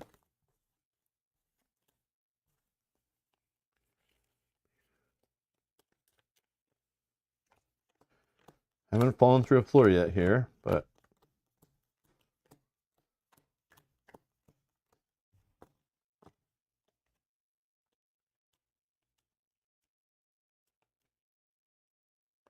Yeah, we can hold it and just, minion until we need to make space.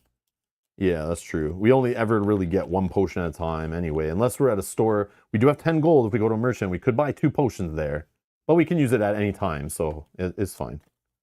Yeah, we could even use it in that situation. No big deal.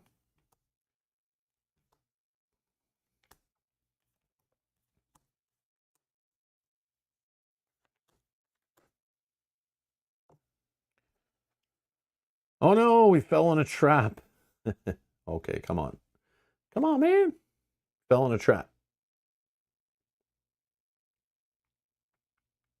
So let's see if we dodge the trap or like we fell in the pit. Is the Mortal Kombat pit is what I'm picturing. So yeah, let's see if we land by reptile or we land on the spikes. We succeed, so we dodge it. We land by reptile. Okay, and so that gives us a perception. Oh no, it doesn't. Sorry. 3 is a 2 XP. Okay, we're up to 21 XP. Okay, perfect.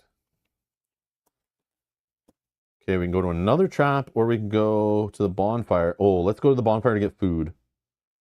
Yeah, let's just get food. That's like basically avoiding 3 health loss. Yep. A damp cave or a tomb.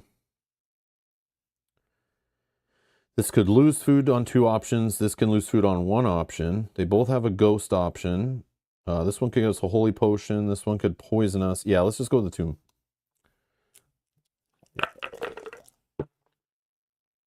We succeeded. So we can, it's a 4, so it's either 3, 4, or 5. So we can get a gold. We can get an experience. Or we can lose a food. Tough choices. I can't take gold. I don't want to lose food. So we're just getting an XP. 22. Okay. Corridor. I don't think we've seen this today yet. So same idea. Rolling the die. If we succeed on the white, we get to, we succeed on this white die here. So we get to either make this a 5 or a 6. So it could be drop down a floor and lose 2 health. So we would fall down to number 9, which is kind of funny. It's like shortcutting. We avoid the boss of this floor, which is kind of funny. And, or we can fight a ghost. What's the ghost look like on level 3? The ghost on level 3 is 14 health. He could blind us, but we could get 3 XP. So we would take 1 XP and heal 2 because we're already like almost at max XP. I think we just fall down a floor for the lulz. Yeah, let's just fall. I don't know if it's right, but it's funny. So let's just do it. So we're gonna fall down here. So we skip like 2 areas and a boss fight. So we don't get to see what that boss is. And then this room. Oh yeah, we lose 2 health. So go to 9. This room is now our room on the next floor, but we don't resolve it. It's just kind of like we fell down and we're in that room. Yeah, fall for the content. Basically, is what I'm doing. If we didn't have 3 dice yet, though, I don't want to fall right before the area before the final boss. That's not what I want to do. I wish we had another potion. I wish we had a little more health, maybe an armor. But this also makes it so we don't have to care about food anymore, because we only have 1 more area to traverse. So we only have to spend 1 more food. So we just avoided spending like 2 food, basically. So I don't know if it was right to do that, but yeah, we're gonna do it. I feel like we got enough XP, we're good, but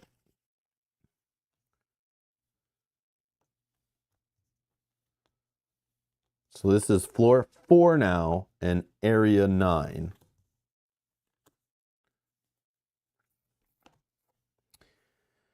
Okay, so we don't resolve that room we fell into. Okay, the first time we're seeing the crow here. So this guy has a weird little title here, bar. So this guy, he either steals the gold from you and just flies away, or you give it some food and then you can take it. Now it has 2 abilities, just like a character does. You can either use this item, but if we take this item, we have to lose our other item. So I probably don't want to do that. But you can use it during exploration, so you can replace a revealed but unvisited room with a random room from the unused room deck. Or after shuffling a new floor or new area or whatever, you can draw the first 2 cards and then insert them back in the deck as you see fit. So if you like a room, you could put it at the top and then you draw them all. So you can make it like you want this to be your 8th room down. You can count and put it down, or you can put it at the bottom if you don't want to see it. Kind of neat.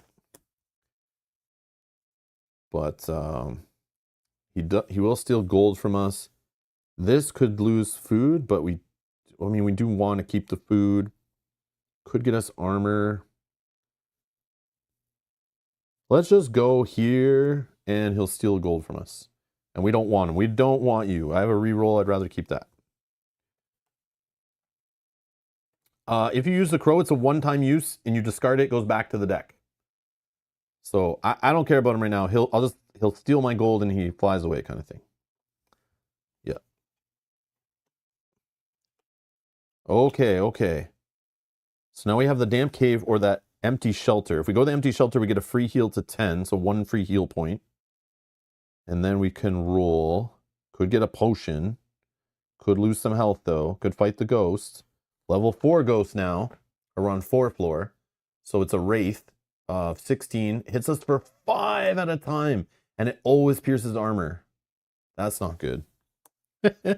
That's not good. But if we roll success, we can make it a ±1. Yeah, we're going here. Let's go to shelter. Heal for 1. Hopefully we get success and we can manipulate it. Don't piss off the crows. They mean, yeah. They're smart. Okay, so we succeeded. It's a 3, so it can be a 2, 3, or 4. So it could get us a potion, lose an XP, gain us XP, or a whole. Potion. All the potions pretty much. We can get a fire potion, a poison, or poison potion, or we can get a holy potion, which we don't need right now. But I think in the final boss fight, he has curse die, right? Yeah, he can curse us or poison us. So if we had a holy potion for that fight, we could drink that in between rounds or whatever, and then clear it away. But the curse potions is very frustrating. But a fire potion just straight up damage. Also, in his 2-stage boss fight, it clarifies in the rules, any poison potions or whatever don't carry over to the second part of the boss fight. So, yeah. It's like poison's maybe not the play. Extra XP also just heals 1. Yeah, true. But I already have a healing potion, so I'm definitely not taking that. I could take the healing potion, then grab another one. No, I'm going to take a fire potion. Yeah, I'll take a fire potion just to have the damage output. Since we're fighting bigger monsters, bigger health pools now. Might be able to like one-shot a stage of the final boss or like an enemy coming up. Yeah. Probably should take the health potion though, but let's get risky. Okay. Hopefully we just get some XP, yeah, to give us some free heals, right? But not in that case. A merchant or a monster? So the monster we're on, it's a Kingsguard because we're on floor 4. 15 health, hits for 8 and could poison us. Yeah, that's not worth the risk, I don't think. I don't need like 3 XP that at all, really. It would be like 1 XP and 2 healing, but I might lose like 7 health on a hit, and that doesn't add up, right? So if I go to the merchant though, when I'm walking around with 9 gold in my pocket, it kind of makes sense, right? So let's go to the merchant. Plus it doesn't matter because I'm not encountering something else here, so it doesn't matter which room I go to for options. Okay, so here this merchant, I can buy health, can buy armor, buy potions. Yeah, let's do that. Okay, so I have 9 to work with. I already have 2 potions. I could drink my healing right now and then buy something else. Yeah, I'm going to do that. Wait, is it better? I get 6 healing off of a potion.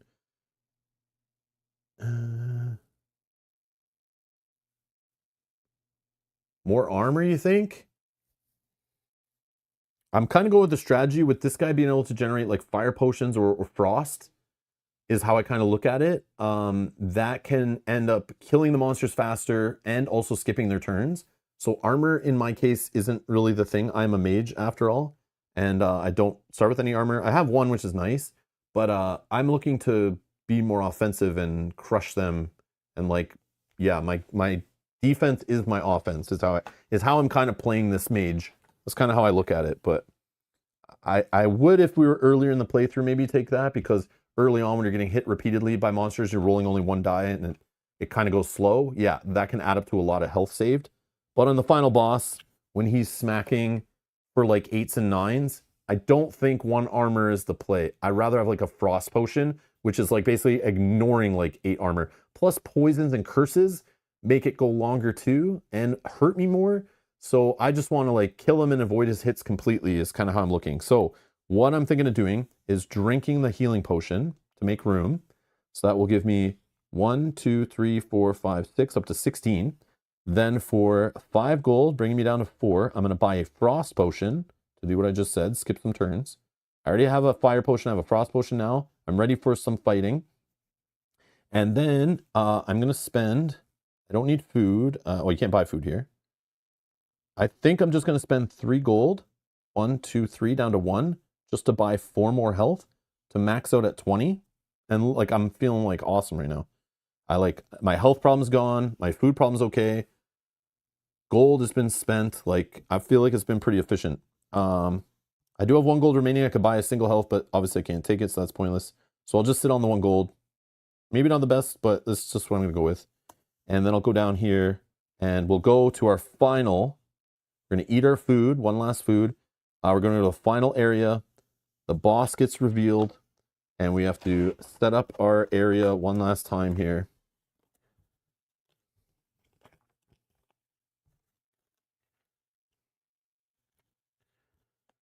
And we do have a reroll, and hopefully we don't run into a ton of monsters along the way that weaken us, but we're ready to take some hits because we have full health, so we could fight a monster or 2 and probably be okay. Yeah, we're RPing as the murder mage. Exactly. Yeah, when I first looked at the characters, I remember being like, this one has no armor, that's probably really bad.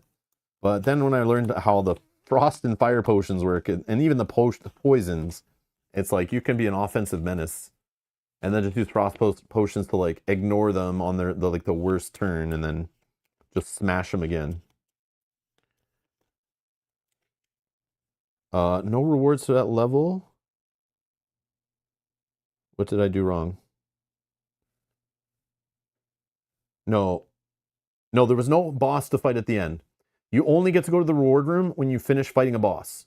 And that was just room 9, which is not a boss. We totally skipped room 7 because we fell from like area 6 down to 9. So we totally skipped 7 and we skipped 8. And when you fall down, you get rid of that boss on the end. Yeah. Yeah, that's how it works. So yeah, I kind of want to show the falling thing, which is cool that it came up. If it happens, if we see a fall effect on the bottom floor, it does nothing. And if you play on the tower on the back side of this where you're going up, falling is totally doesn't work. It's turned off.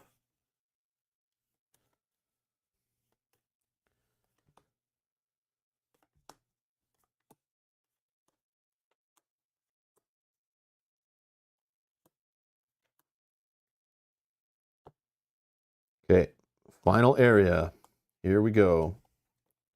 Oh no, it's a trap. The boss was ready for us. He set up traps in this area.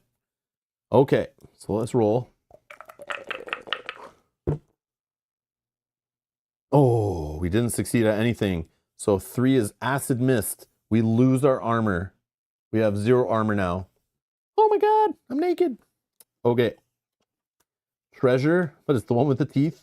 Or a hunter again wants to, what are you buying? What are you selling? I have only 1 gold, so going to him doesn't get us anything. I don't want to sell potions. I don't have armor to sell to get money. So he's pretty much useless, but he's safe. He's safe. If I go here, we have experienced a trap, so we get 3 free gold. And then we roll, which we could fight a ghost.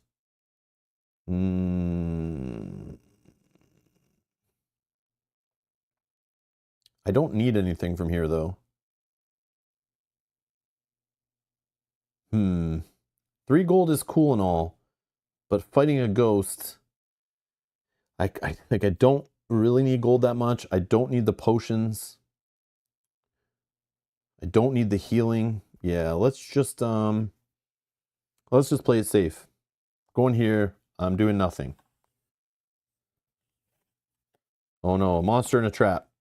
Okay, monster in a trap. This is the King's Guard on floor 4, so 15 hits for 8, could poison us, 3 XP. Down here, we could lose some XP, which I'm okay with, or gain some gold. Yeah, let's play it super safe here. just because we're about to go in the final boss fight, right? I want to be like as best we can for that. So let's go to the trap. We didn't succeed. It's number 6. So it's a labyrinth. We lose 2 XP, but we still keep our 3 dice. We're down to 20 out of 18 is when we get our 3rd die. So we're still good to keep our die. And then next, we only have one choice here. Oh, it's a hermit. So we go here. I can swap 2 rooms in the area. I don't need gold. I don't want to lose XP. Not that it matters at this point. I could lose the XP for gold, but gold doesn't matter. Swapping 2 rooms. I'll swap this room and this room. Ha ha ha. For no reason. Okay, you just have to do something here. It does flip our character back over, but we never flipped him. Okay, final boss fight. Here we go. First stage of the boss fight is 25 health. He hits for 8 and can curse us if he hits us. So we get cursed only if he gets damage through. Obviously, we can't get up to 8 armor, so there's no way you're really not letting damage through. But if we shut off that ability with like a frost potion, he doesn't do anything. Because he won't hit us for damage, so he can't curse us. Same with the second, he can't poison us if we block it. And then if we get Og's blood, we win. Okay? There's no rewards anymore. So yeah, it's this. It's win or lose right here. Okay. So let's set this to 25 for the first stage of combat.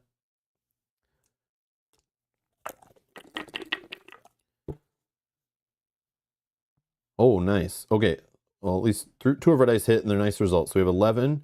He's hitting us back for the 8 thing. Oh, okay, I have potions right now. So yeah, we're going to... So I have potions, so I can decide after now, not my ability. I'll save my ability maybe for the second round of combat, like the second battle or whatever. So I could hit for 11, spend the fire potion to hit for 18. But I can only use 1 potion, so I'm going to actually use a frost potion. I don't want to get cursed and hit right now. I mean, I can get hit, but I don't want to be cursed. Because cursing reduces all your dice by 1, your white dice. So I'm going to just drink the frost potion or whatever, or use the potion on him to freeze him so he won't hit us back. So this dies like blank. Then I'll hit him for 11. So 25 minus 11 is 14, right? Okay, now we go to another round. So he's frozen for 1 round. Doesn't hit us. Curse, you put the die in your die pool. So I'll just show you an example. So if we got cursed by him right there, we'd add this die to our pool. Then if we rolled it and we got this symbol, it minuses all these white dice by 1. Our character dice get all reduced by 1. Okay. If we roll this, nothing happens. Okay. Poison, if we're rolling it and we roll this, nothing happens. But you roll it. You roll these 2 dice every time you roll dice, whether it's combat or skill checks. And this does nothing. And then if we roll this, we lose a health. And then again, you can drink the holy potion, or you can get blessed at like here, this little blessed symbol can clean all that away.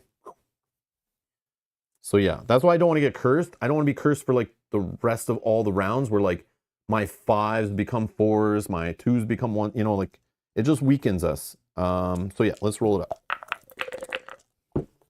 Like maybe we can get through this first round and not be cursed at all. I don't mind getting poisoned. I don't mind getting poisoned in this situation since we have so much HP. But being cursed right now kind of just weakens us, which means more rounds of combat probably because we can't kill him as fast. I'm not going to use a fire. I already have a fire potion, so... Okay. So again, we missed on 1 die. You know what? Let's use our feat here. We're going to use our 1 feat from our armory to allow us to reroll this X. Oh, did I have a 6 in that? Yeah, I forgot about the 6 exploding. Totally optional though. We'll pretend I just didn't want to roll out of the 6 becoming a miss. Okay. I'll just throw this on the bottom. Okay, so we're re-rolling the X. You were totally right. I forgot all about the 6 there. Normally I would re-roll it and I just don't care. I just think it's so fun to roll. Ever since playing Hexplore, it's like my first game with like exploding dice that I can remember. I love Hexploding dice. It's just fun. Okay, so we made the miss a 3. So now this is 11 again. So, Yeah, this is not really good. I should have just generated a frost at the start of the round anyway, but I didn't, so no big deal. If I would have exploded that die last round, there's a chance it could have killed him right here. So yeah, I'm definitely making mistakes gameplay-wise. But we'll just do it. So 11. So we'll go down to 3. And then he gets to hit us for 8. So we're going down to 12. And we get cursed. Okay. And now we go to another round. This is where having a holy potion in the fight would have been good too. So I could drink it, like, you know, at the start of the next attack. And then I would clear that away. Okay. So he's going to hit us, but let's see. So this curse makes this a 1, a 2, and a 1. So it's only 4, but that's all we need. We kill him. We kill him. But then he comes back. So this phase ends. If he had poison on him, it'd be cleared. And then we go to 20 health now and fight a second phase where he could poison us now. And he hits for 9 instead of 8. So let's attack again. I am going to generate a fire potion right now. I know I already have one, but this one doesn't, it's not carried. So I don't need to carry it. So I'm just going to generate a fire potion, and I'm going to use it 100% this round. Okay. So he's still attacking us. Oh, I should generate a frost. But anyways, yeah, I'm being dumb. I should have. Yeah, this could be actually bad. But we do have another fire potion. Okay. I could spend 1 XP to re-roll. Yeah, maybe I do that. I can afford it. I'm going to spend 1 XP to re-roll this. And it's a 3. Okay. So with the fire potion I've generated, this is 7, 8, 9, 13. So he goes down to 7. And then I get hit for 9. So I go down to 3 from 12. Right? Yeah. And then I will be poisoned.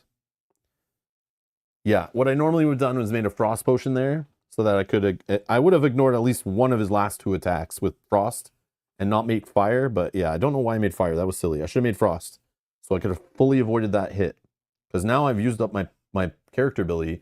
I can't generate any more. So I have the fire. He's at 7, so I'm guaranteed to kill him because the fire potion does 7 damage. So I'm totally not going to die here, no matter what. But I still could have put myself in a bad position. Yeah, it is all falling apart. If I didn't gain all that health at the end and misplayed like this, we'd be dead right now. But thankfully I have that nice buffer of health to save us from these mistakes. But again, it's only my second time playing, so be gentle. Yeah, I definitely became too confident when I got that 3rd die really fast. But I think skipping that floor, like, we missed out on some rewards and stuff too. Okay, so, oh, nice. Our cursed and poison die didn't do anything. The monster will attack if he's not dead, but we know he's going to die. And he actually just dies here without using the fire potion, because we rolled a 8. And he's only at 7. So we kill him with just straight up our physical awesomeness. So it came out to a lot closer than it could have been. But again, I could have generated a frost potion. I'd still would have like 12 health right now. So we'd still be really golden. But yeah, we smoke him. We get Og's blood. And we win. Boom. Ugh. Step on him. You did 4 damage with your character's fire potion ability.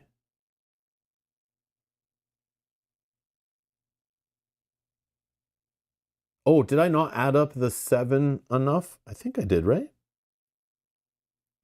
He was at 20? 10, 11, 12. Yeah, maybe I didn't do enough. You're maybe right. I thought I had like 13 damage total with the fire potion, but maybe I did my math wrong. Thank you, minion. Yeah, 7 is fire damage. Poison potion is 4 damage per round. And yeah. Yeah. Okay, we did it. You rolled 9, then added 4 for 13. Oh, weird. Yeah, okay. I'm math bad. Yeah, sorry about that. So we killed him even better. Okay, good. Anyways, that is it. Oh yeah, one sec.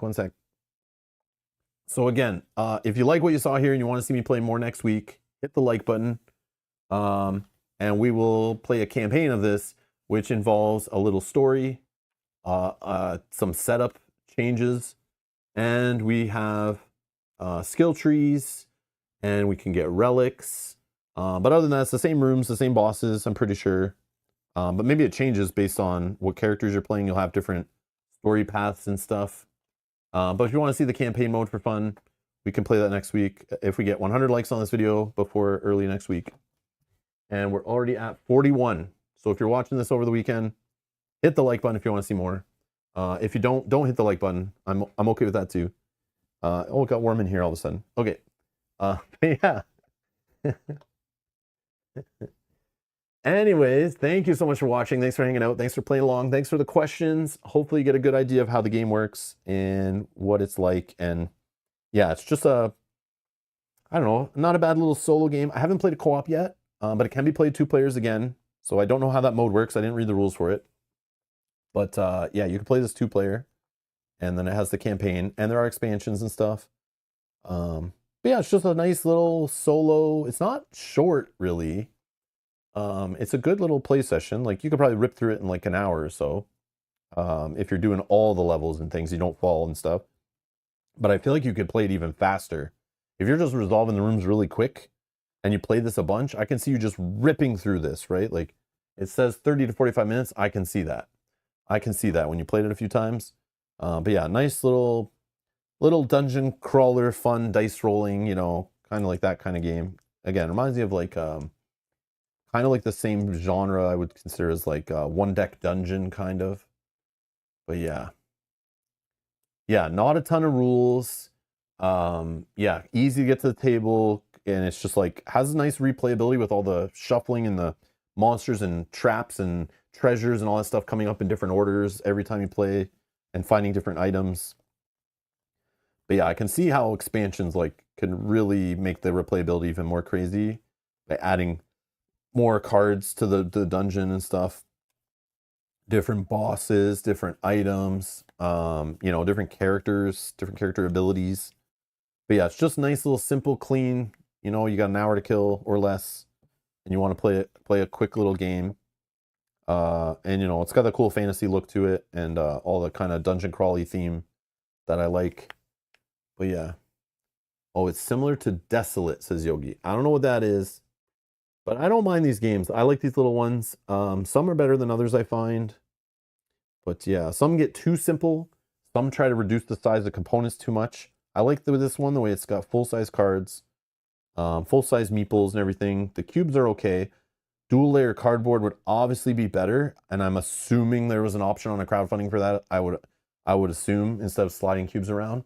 But since you're mainly playing solo, this is not too bad. But yeah, it could slide cubes around and mix up where you were. So the cube sliding on a nice smooth board is not the play.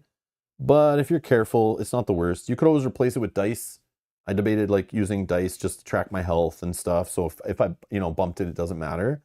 But dual layer cardboard, like I would have paid the extra couple bucks on the game price for like at least dual layer cardboard here. This I don't mind that much, but yeah. Oh, Mike just ordered Iron Helm. Did we look into that one before? I'm not sure what that one is. But I'm assuming it's similar to this, like another small kind of like dungeon crawler. Maybe I did look into that one. Maybe I did. I can't remember. I get them all confused. There's so many. This is like a very crowded genre of tiny little adventure dungeon crawling fantasy games in your pocket. Travel dungeon crawling. If there is a 3D print overlay for this, Rob, I can hook you up. I don't need it that bad, Mike, but yeah, it's just something I think would have improved it just that little bit. But this is totally fine. Like, you're playing solo, it's not that big of a deal. It's different in games like Terraforming Mars, where the whole game, you're playing competitively, a bunch of players, you're playing for hours, and literally someone sneezes and the whole game's ruined. That's different.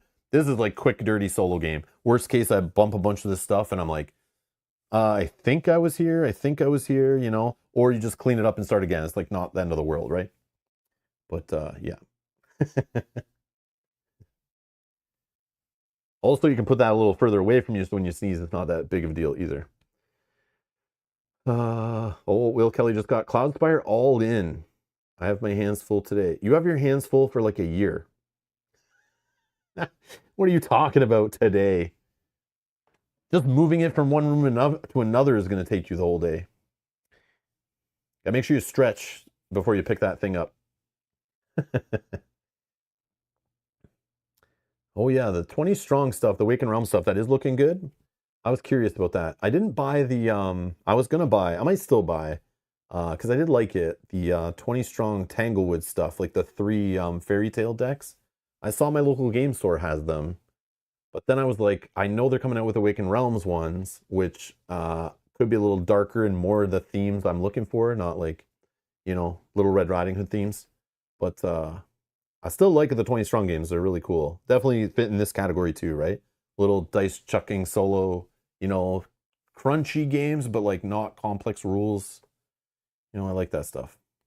Kind of fun to play those solo.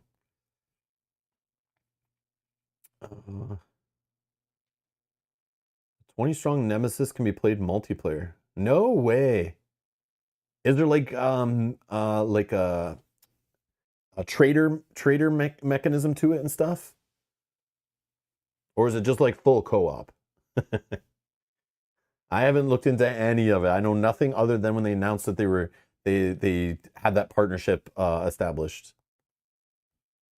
But yeah, I'll definitely take a look when it comes to crowdfunding and check that out. Oh, it still has trader mechanics. Okay. Okay. Okay, stay tuned. Stay tuned to the channel. Mike says Underquest is up for crowd sale on Game Crafter Rob. Oh, so that's a print and play game, right? Print and play. It fits in the category too, and doing some cool stuff, and supports the little guy for what it's worth. Underquest. I'll look into it, but I've never really bought anything through Crowd or Game Crafter, the print and play stuff. And I believe, if I'm correct, I could be wrong. It's been a few years, but I feel like the shipping to Canada was like disgusting, and it's gotten worse nowadays too with the tariff shenanigans and the price of materials and stuff. But a lot of websites like that, like if you live in the US, it's like, yeah, some of that stuff is like, it's dirt cheap to get it. But when I go on sites that make like custom stuff like Etsy or Game Crafter, or there's a couple card printing sites too that I've used in the past.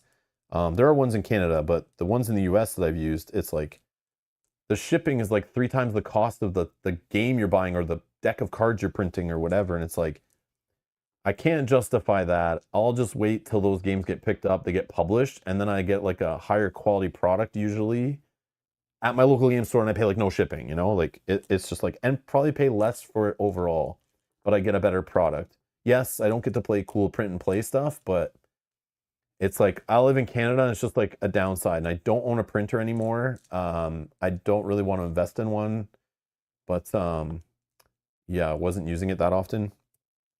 I know I could just go to like the local, you know, UPS store or Staples or whatever I got around, and I can print whatever there, but then it's like, you know, yeah, that's the only reason why I've avoided that kind of stuff over the years is like, everyone has all these cool games, and I always hear about them later when it's like, you know, you're looking at something like this game right here, and people are like, oh, it was a print and play and it was amazing. It's like, oh, I didn't know, but I have a better version now. So it's like, it sucks that I don't get to try some of this stuff out early, but it's like, eventually I'll play the good ones when they get made, right?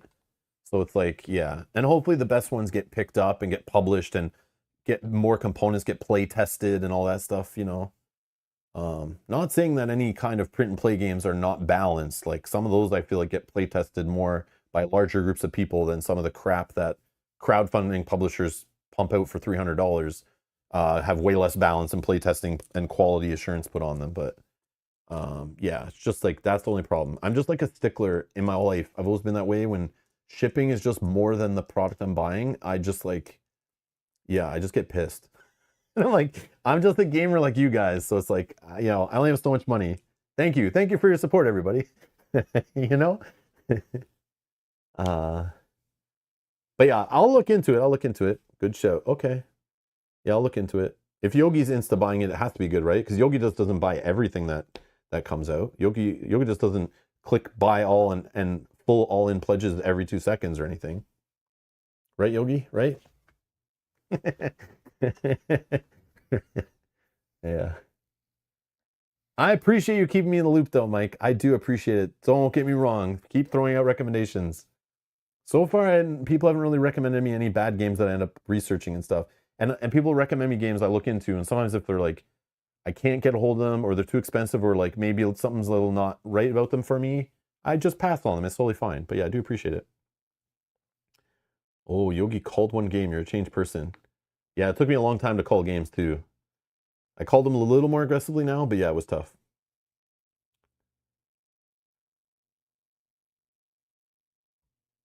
Yeah, exactly, Minion. Yes. Spending more on a product than it's like on the shipping, it's like doesn't feel right. And it's like, is it worth the value? I mean, if you're going to get hundreds of hours out of it, it's going to make, you know, that expansion is going to make the game so much better. Maybe, but I don't feel like that one is like worth it in that case. Just adds a few more cards, really. It's not like really like making the game so crazy different. But yeah, just wait for a future crowdfunding campaign, maybe, Minion, and like when they go to do the dungeon crawler Carl Unstoppable, you probably, if you're interested in that, you can like probably just add that on to a pledge, and it probably doesn't even change the shipping cost, you know. But or just bug your local game stores and get them ordering that stuff. Get them contacting the publishers and trying to get in on the next crowdfunding and get stuff in stock, you know. But anyways, that's gonna be it for today. Thank you for joining. We'll be back Sunday with more Tainted Grail campaign playthrough, and we might be back next week with campaign play of this. But that's up to you. 44 likes right now. 44 likes. Anyways, thank you all for watching. Thanks for playing along. Thanks for supporting the channel. Thanks for clicking the like button, and we'll see you in the next one. Bye bye.